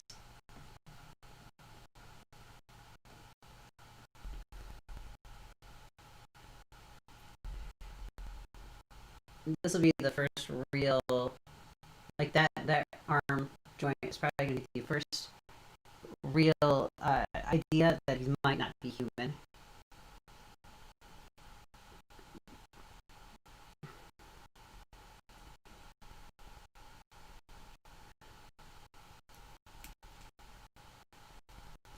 There's the weird wonky giant arm right there, and I'm leaving a little bit of a gap at the armpit there. I'm actually double checking to make sure I didn't rib it, and I did. I ribbed it, which makes sense because I had the big chunky arm thing on top. Well, either way, this needs to be solid because the actual arm has to be attached to something solid, and then we'll from there kind of peter down.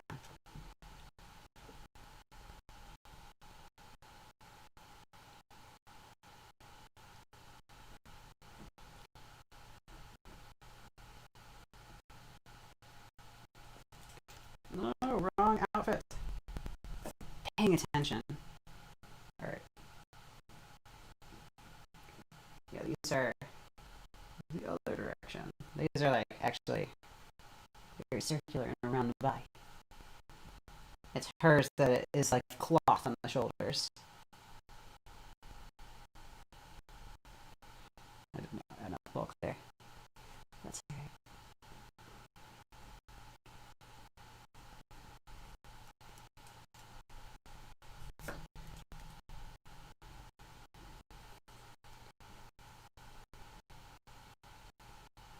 Don't overthink it.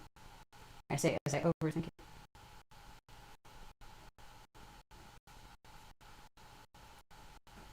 It's hard to go from doing nothing but painting all the time to going back to doing a lot of drawing media or a lot of just traditional drawing stuff because I really want, especially when I go from digital to traditional. But this kind of happens with all mediums to some extent with me. Like when I go back to them, they can get a little awkward to use.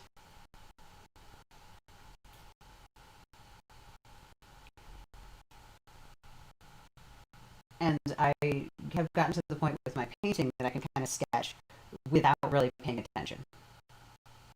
Do I have an arm? Very good. So we need another ramp here. I did actually do a couple of sketches of what I wanted these joints to look like.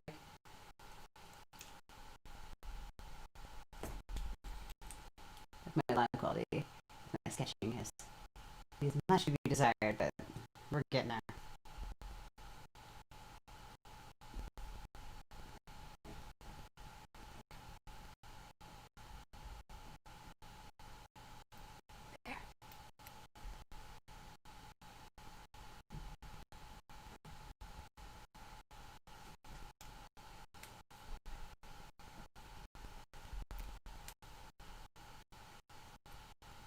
And a lot of times you'll also see me making weird little handy gestures and such because I use my own hands and such to... It's like a cheat sheet for models. But honestly, when I'm doing hands, a lot of times I'll just draw out where the fingers are going to go. It all radiates from this point here. So you have like this line, that kind of goes up, and that becomes your one finger. this line going on the other wrist. It goes up and becomes the other finger. And if they look like they're trying to break, then you did it wrong. And the thumb is weird because it tends to like shoot off weird, but it still comes like up and off. But it is its own like muscle group, so I'm kind of drawing it as its own separate little digit, like I added on.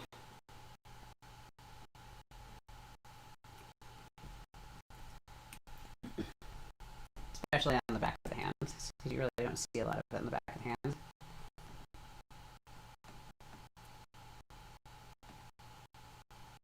There's my joints. Split the fingers down. Now that's going to give me a mitten hand, so I'm going to add some variation to the hands by bending some of the fingers a little bit.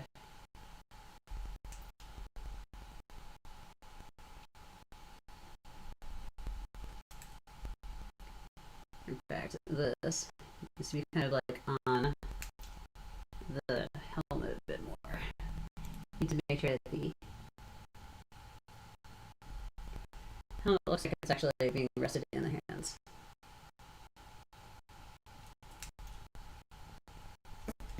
So I had the thumb kind of hook around. It's kind of hard to see from so tiny right now, but I promise it's there. It's there.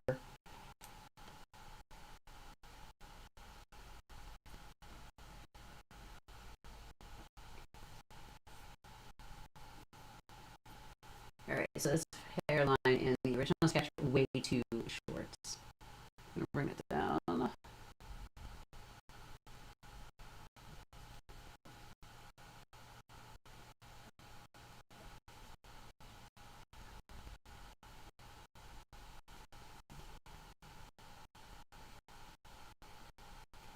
There, that's better. His hair looks a little bit more like it belongs on his head now.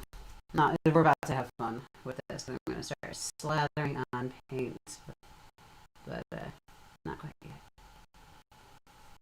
I want to get through, at the very least, before I start hitting anything with paint, I want to get through this one, if not both of them.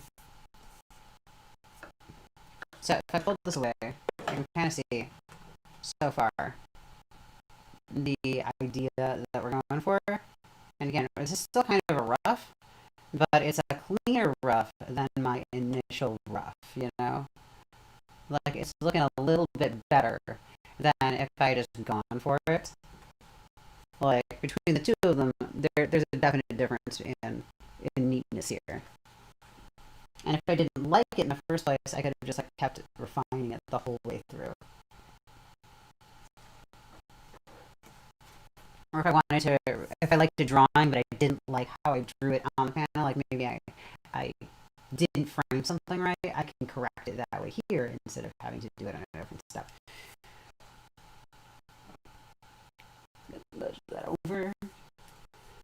So like actually this one here, I left a little extra room over here. So that means that my speech bubble can actually get a little extra space. I won't have to move it over.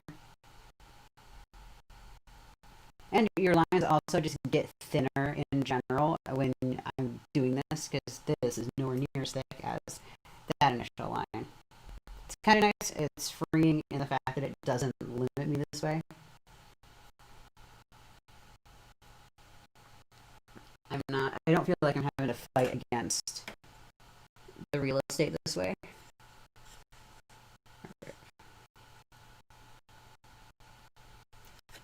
Don't feel like I have to fight against the utensils at all. And it fulfills the need for me to have an undo button a little bit more. Not that it stops me from still double tapping my paper to undo.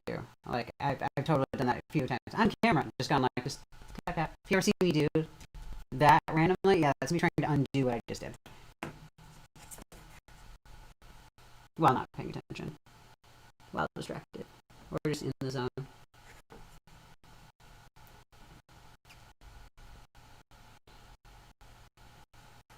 I almost feel like she needs to have something funny written on her coffee cup, but I'm not sure what. I don't know what would be spacey, catchy, and small enough and short enough that I could write it on that coffee cup. Because this is really the only shot of the coffee cup I have.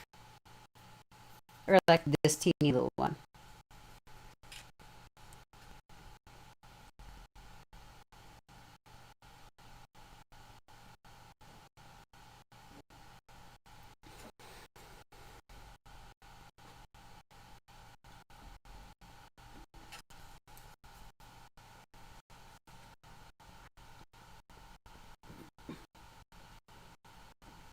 It's also nice to kind of start wherever the heck I want. It gives me a good starting point for what the heck I want to do with my panels. I can just kind of scribble on it without wasting a ton of paper.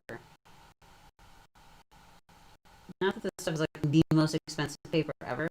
This is Canton's comic book paper. They make ones that are specifically for comics. I'm not going to say that, yeah, it's the best paper ever for comic books, but it does have all your margins laid out on it. It's easily and readily available at your local craft store that sells Canton products. It's okay. It does fine with ink. And I had some lying around.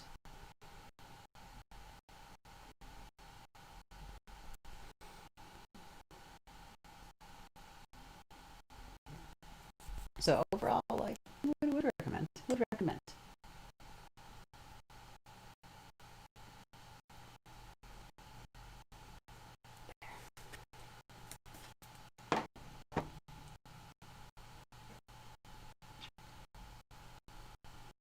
She had no boobs in that one. Nicked it off. No, I don't want her to look like. Well, I guess it doesn't really matter. She looks. She's not going to be around anyway. So, speaking of which, those pants. Also, cloth pants.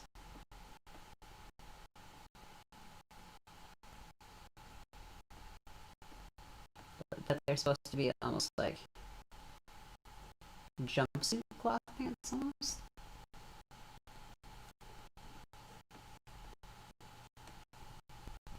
Talking out into the air sometimes helps me. Occasionally, at least.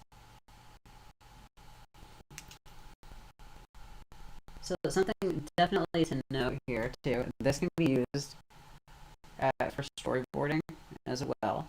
So if you're like, hey, I don't really do comics, but this is cool, I guess. Try doing this with like storyboarding, or honestly, like it's great for. I use this thing for storyboarding, for transferring regular drawings onto drawing paper for me to use stuff with. I've used it for honestly some photography stuff. If I'm trying to transfer something where I can paint it, like I'll use that. I can put a photo underneath and transfer it way easier than having to get out the projector. Don't get me wrong, digital projectors are nice, but there's something nice about the simplicity of just having something that's not even plug and play. It's just there. It doesn't matter if I break this cheap little light table thing, for instance. But it'd be much sadder if I broke my my projector. The projector is nice for bigger stuff, though. For something that's like this, though, it's not supposed to take that much time. It's a little redundant to use that heavily reference of a thing. And I generally feel like that is something that okay, so little story time. I promise I finish this. I will finish the story. Um, so I was in a class of mine back in college, and this was my second degree, so I'd been around this before, but there was a guy who was there pretty late, and we had to do a project in a month's time, I think it was. It was almost the end of the project, and he managed to get a whopping. He also decided to do comic. We both had. I'd finished mine, poor guy had only gotten like maybe a couple pages done, um, and his pages were almost all like single panel, and it weirded me out too that it wasn't just him. It was like a bunch of other people in the in the class also did not manage to finish their comic or even come even remotely close to the amount of work that I had done. Um, and I think a good portion of that is the fact that with art schools in particular, or with like art heavy classes, there's an emphasis on accuracy, and accuracy is not necessarily what you're going for all the time when you're talking about comics, or when you're talking about storyboards, or when you're talking about like anything that's story driven. You're not really worried about everything being 100% realistic. You're worried about getting the story across. And like, look at Invaders Zim, or look at like so many artworks that are out there that they have good fundamentals and they look good and stylized. Nothing wrong with stylized. Nothing it does not have to be like the Mona Lisa of comics. Your first comic doesn't have to be. I say, and honestly, I'm kind of psyching myself up as I say that because I am not published. I've done one comic previously, and um, the reason I didn't publish that one is just because I wanted to do a. It was not a good standalone story. It needed another volume, and I hate editing, and I didn't get around to it. It's on my list of things to do. But honestly, I've been focused on this one here, so.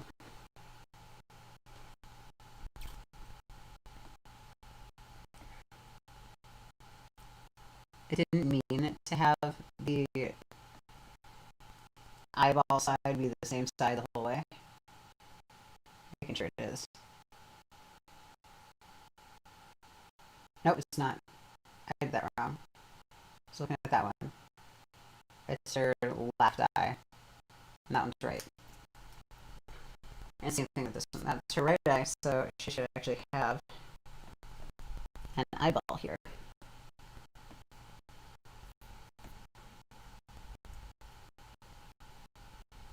Which is easy enough to do. It was almost drawn in anyway. But it does mean I have to switch the scanner onto the other side. See, this is you gotta double check. Continuity. And that's really what I'd be more worried about versus like getting a perfect line down all the time, especially in like your sketch phase.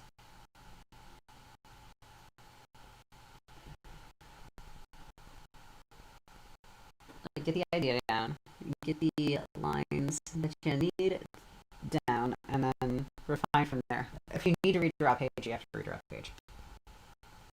If you have one that did, and I have done that before, I have scrapped a page, liked where I went with the story, but I just needed to go over again.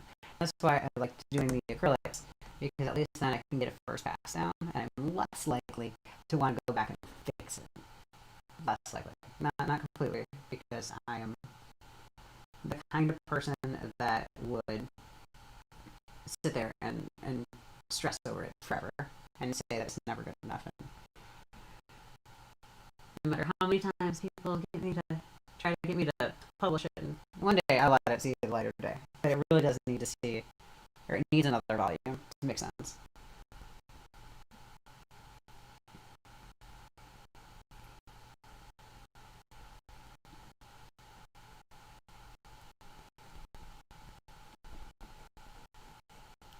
And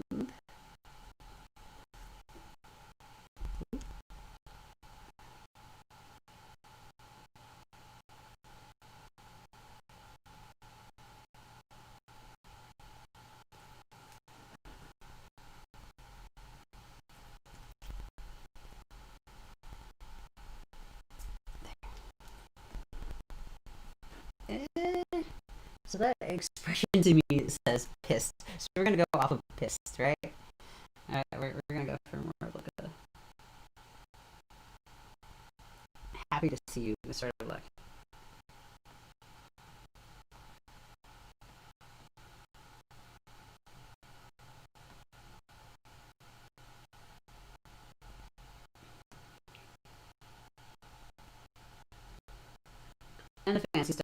happens in inking anyway.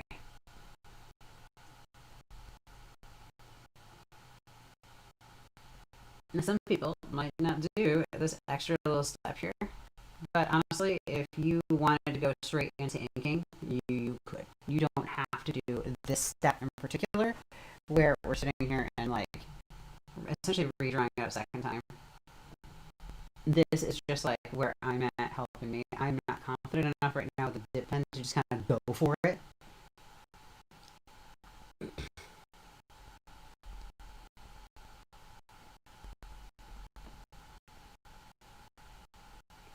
Did think of what I want to do for dinner? I've got a HelloFresh. We're gonna do the HelloFresh today. If you haven't tried HelloFresh, try HelloFresh. It's been the thing keeping me eating halfway decent during pandemic.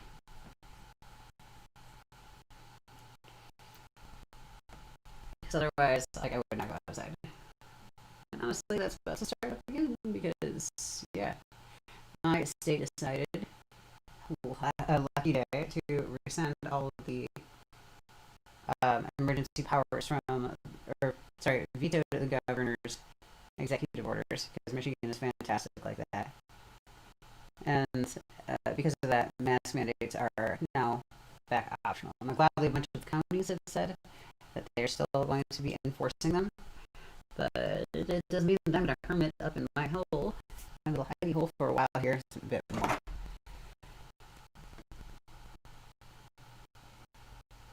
Or at the very least, I'm going to, if they think this is how I'm going to go back and start shopping again, they have another thing coming.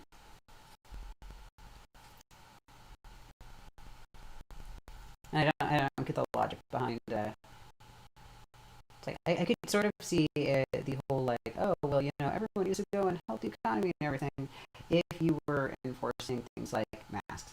But apparently comfort is more important. I don't know.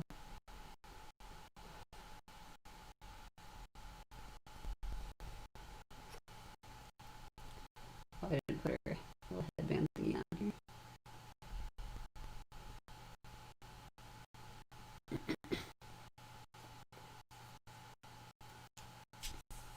My tiny little rant there. So for the bottom one, this is where I'm going to have to move the panel up a little bit so I can actually get to it. You can already tell, like, there's a few little scratches on it just from being on the board. But for the most part, it won't transfer onto the paper, and that's really the thing you have to worry about. Sometimes I will just say hell with it, and I will sketch out the balloons in particular, like in Sharpie, and won't even bother with a pencil. I didn't feel like screwing up live on TV, or live on stream on TV. I'm famous, Mom, look at me.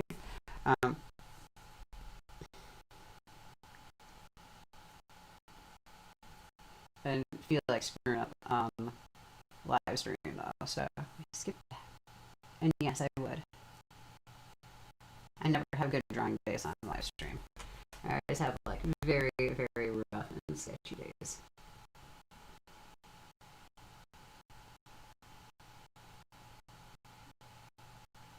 This is actually a good little sort of mini plot line right in this whole thing. So it gives me a good idea of like how a story is going to flow. It gives me a good little tester to do the prologue like this. I haven't really written out the rest of the story. Mostly because I got bored.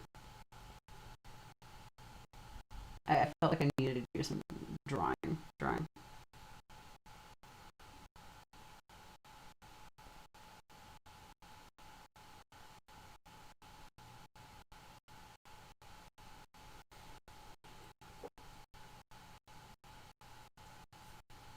All right.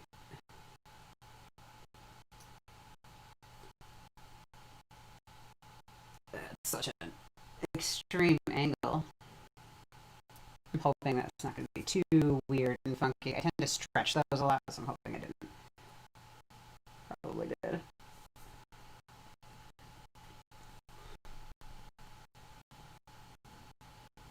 As you can tell, I'm really confident about my artwork.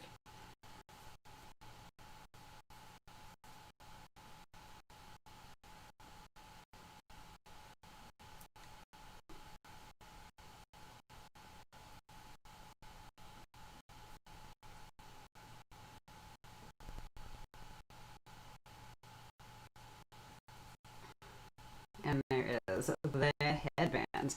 So the headband, I'm going to have stuff like kind of flicking over a lot.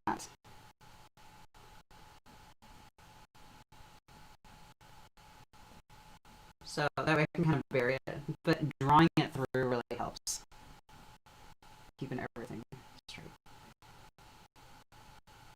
And the hair gets way better once you get to like the magical step that is the gesso step.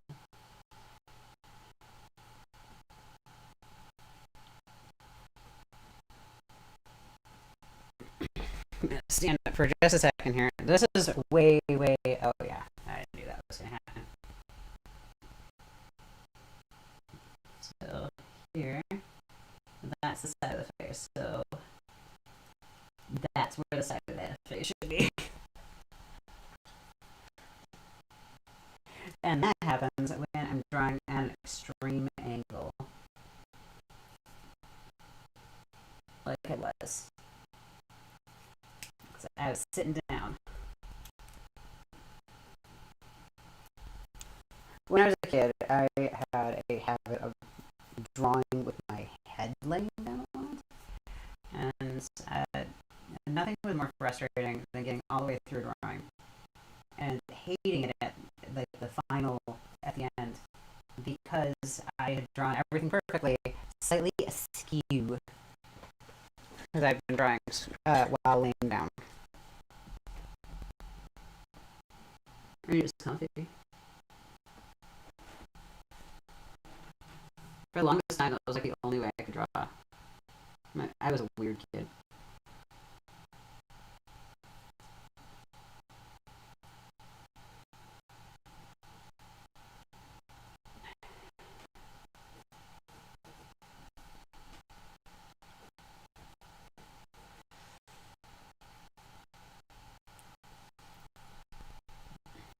There.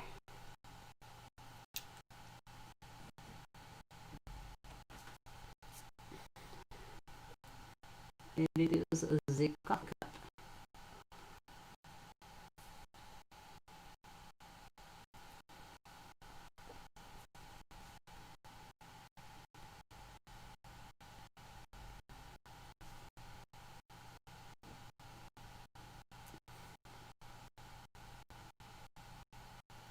I still don't have anything witty to write on the coffee cup.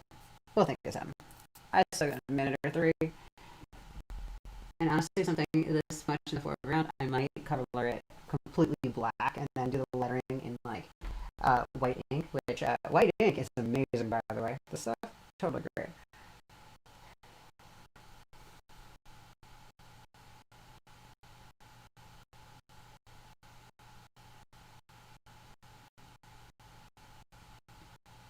And that's all glove.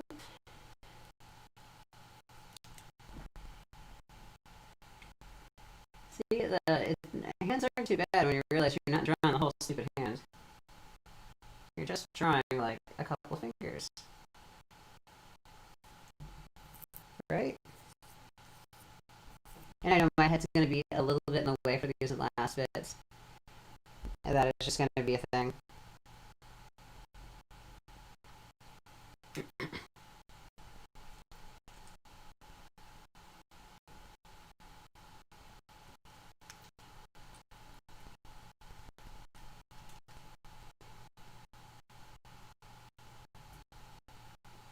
Yeah, that works. That didn't. Stop making it taller. Every now and then you have to remind yourself, like, hey, you're not trying to do the entire stupid thumb. You're just trying to do like an accent of it.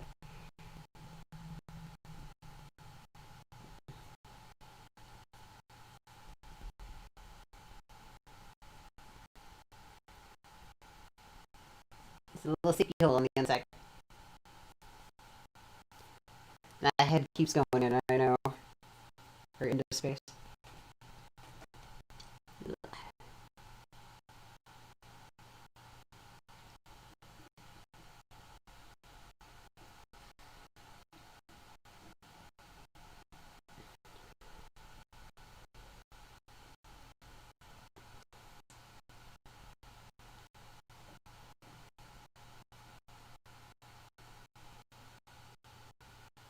And do they have anything? Nope, they were just like plain black bracers.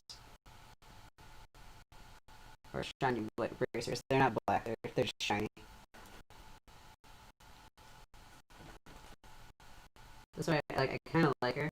I kind of want to keep her as like a recurring side character, just because of the character design.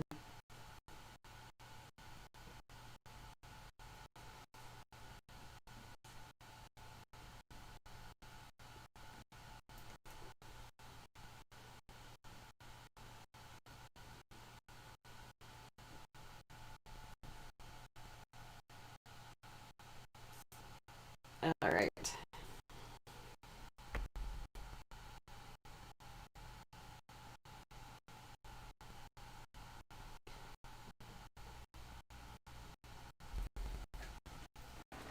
And home stretch.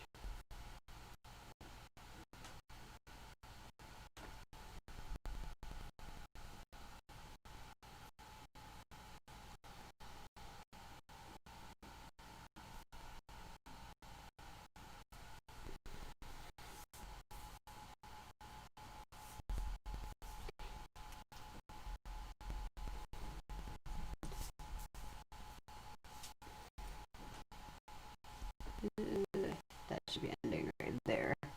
That's what I looked up.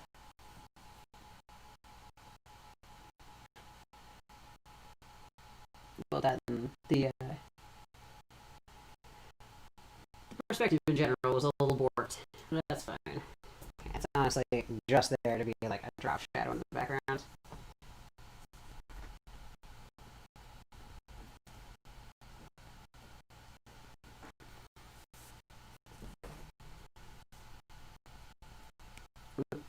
My hair is hitting it. So right now we're at about 2.5 hours. It's not too horrible. I was hoping to be a little bit faster than that, but I mean, I've been talking my way through it too, and getting very sidetracked.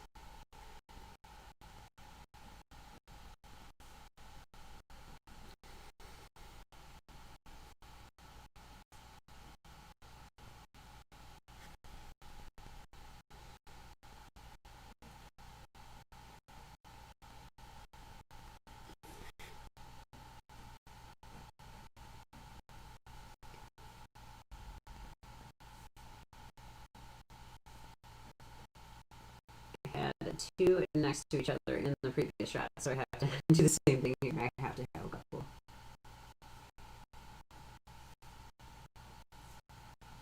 I can do it. They'll fit.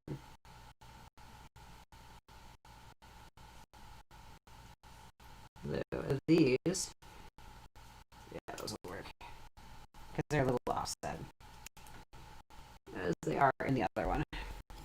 I'm really trying not to hit my fluffy ass hair against the camera. It's hard. It's hard.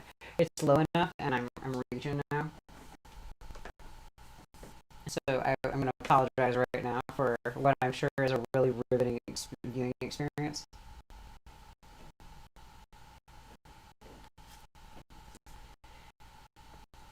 Though there's not a lot I can do about it. I have to reach. And trust me, standing is worse.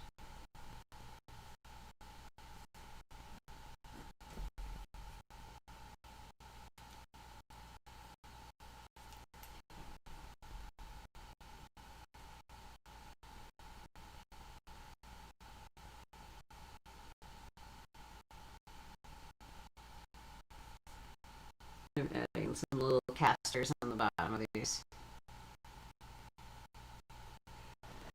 You can see kind of wheels. Little brain boxes. I'm also going to like square it up a little bit. It's angled a little much.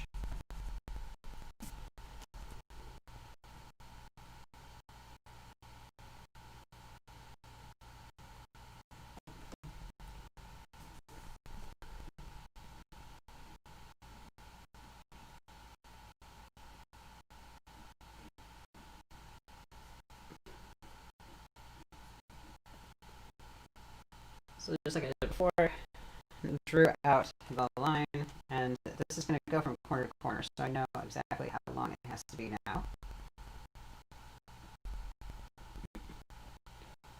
And how thick the bar has to be to look okay.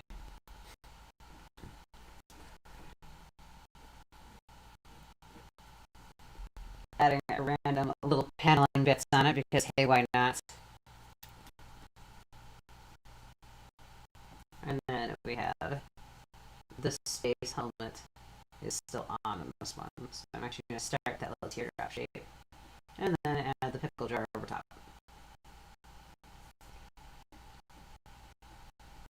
And I'm using a mix of the previous panel and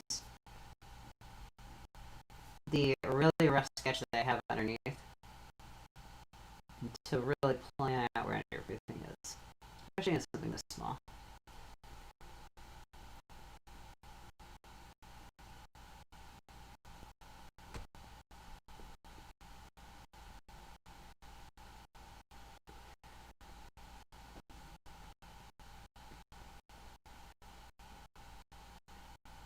And something like that's really all the detail I need right there.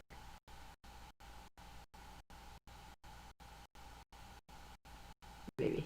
He needs an actual face. We'll give him an actual face.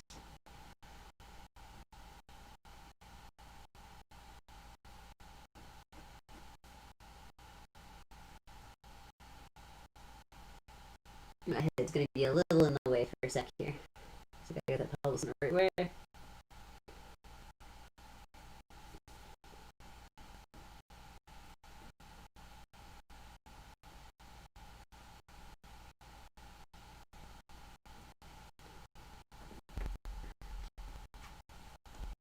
There we go.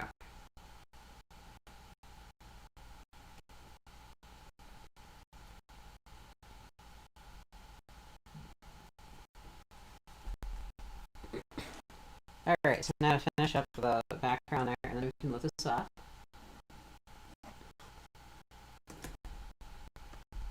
And then I'm actually going to pause for the because we are going to, or I have to cook dinner.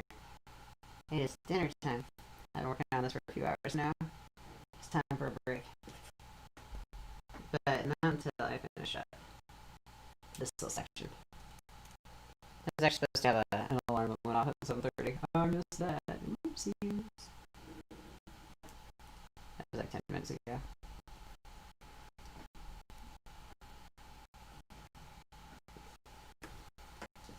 Another knock against the lead holders. I have to look in specialty stores to get the stupid leads for them. Versus, I can find a mechanical pencil lead almost everywhere.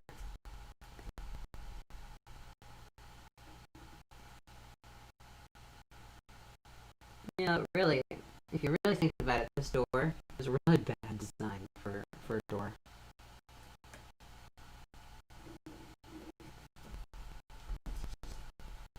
Because it is, I mean, like, it is actually demonstrably bad. Because it is so narrow at the bottom. It's not very utilitarian. Like, even if I narrow it down a little bit, it's still not.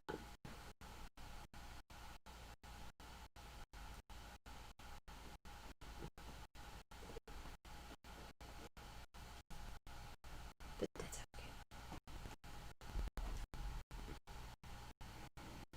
okay. I did miss one beam over here, and the original one, I had a cross beam that went across here, and then I need one at the bottom of the door as well. So I got one at the bottom here, but I did miss a cross beam over here. So I'm adding that in. We're not exactly consistent on thicknesses, but it's fine. It's fine. It's fine. Okay, so now I want to say I've got most of it. Most of it.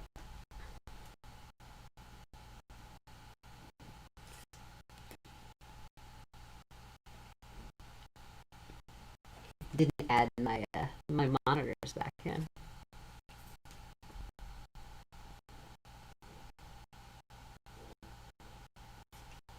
Actually, this honestly doesn't even have to be I was originally gonna make this part like the little cockpit area, but honestly, this should just be like shipping and receiving. They've got a different area for the actual space station and other controls that they don't have to be in one spot. Yeah, I think we're gonna yeah, because there's nothing important there. So we're gonna take this one. This is what we ended up with. Once we were all done with the transfer. And it's a bit cleaner than what I would have done on a rough sketch. Now once I'm done with the rough sketch, we have this wonderful smudgy thing left over. And this can just get wiped completely clean. And then I can do another one. Ta-da! And this is why you should have some acrylic in your arsenal.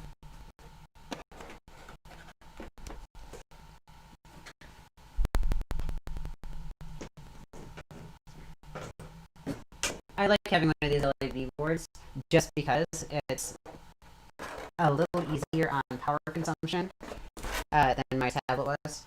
I didn't feel like scratching up my tablet, and I really didn't feel like stressing over losing it or damaging it or slopping paint on it. I don't like keeping it down here. Okay, so next thing I'm going to do, I'm going to go back through and get all of my speech bubbles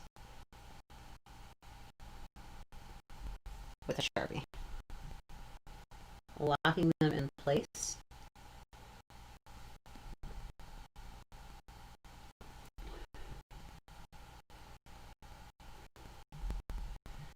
They will be there. This way they have a chance for them to dry 100% before I go on and add anything new to the drawing or start with all of the gesso. The gesso is it's a type of acrylic that's got some acrylic or that got some some chalk dust ground up into it, amongst other things. Like it's almost like the slick version of paint, I guess. I didn't put a stupid back of the seat on that seat. There was one in the original. So I judged it off, but I didn't actually sketch it. So it's coming mid-back. And it goes out. There is an arm to it that I didn't add in before, which I'm going to add now. See, it's a good thing I checked it anyway. My chair shape would have been off. There, that's fancy, right? And it kind of reminds me of a dining chair. Why did I add that? Oh well. I'm not paying attention. Clearly. I can tell I'm getting a little hungry. I haven't eaten today. Or no, I had a supper earlier. Never mind. Usually I'm down to like one meal a day. Just because I get so tunnel focused in here. I just want to keep on working. I tend to work right through lunch. Without meaning to.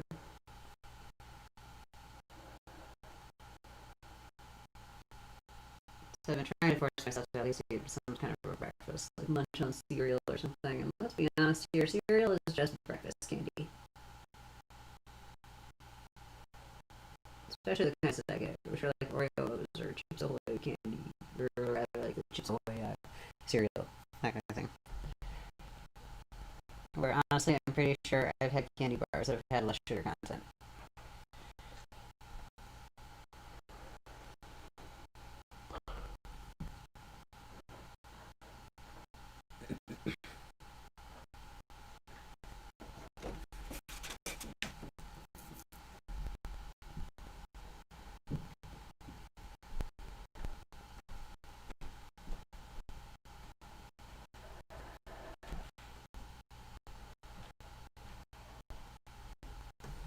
Yeah.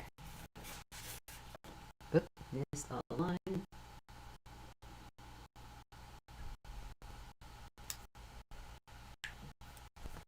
Now I could go through and actually do like a big solid outline around everything, um, and really lock in all the edges with this. But I'm not going to right now. I'm going to take a break. Before I walk away from it, though, I am going to go to the top and label mine. So I still don't have a title for it, but write issue 1 and page 3. Because otherwise, I will get these out of order. And they're easy to get into order now, less so later. All right.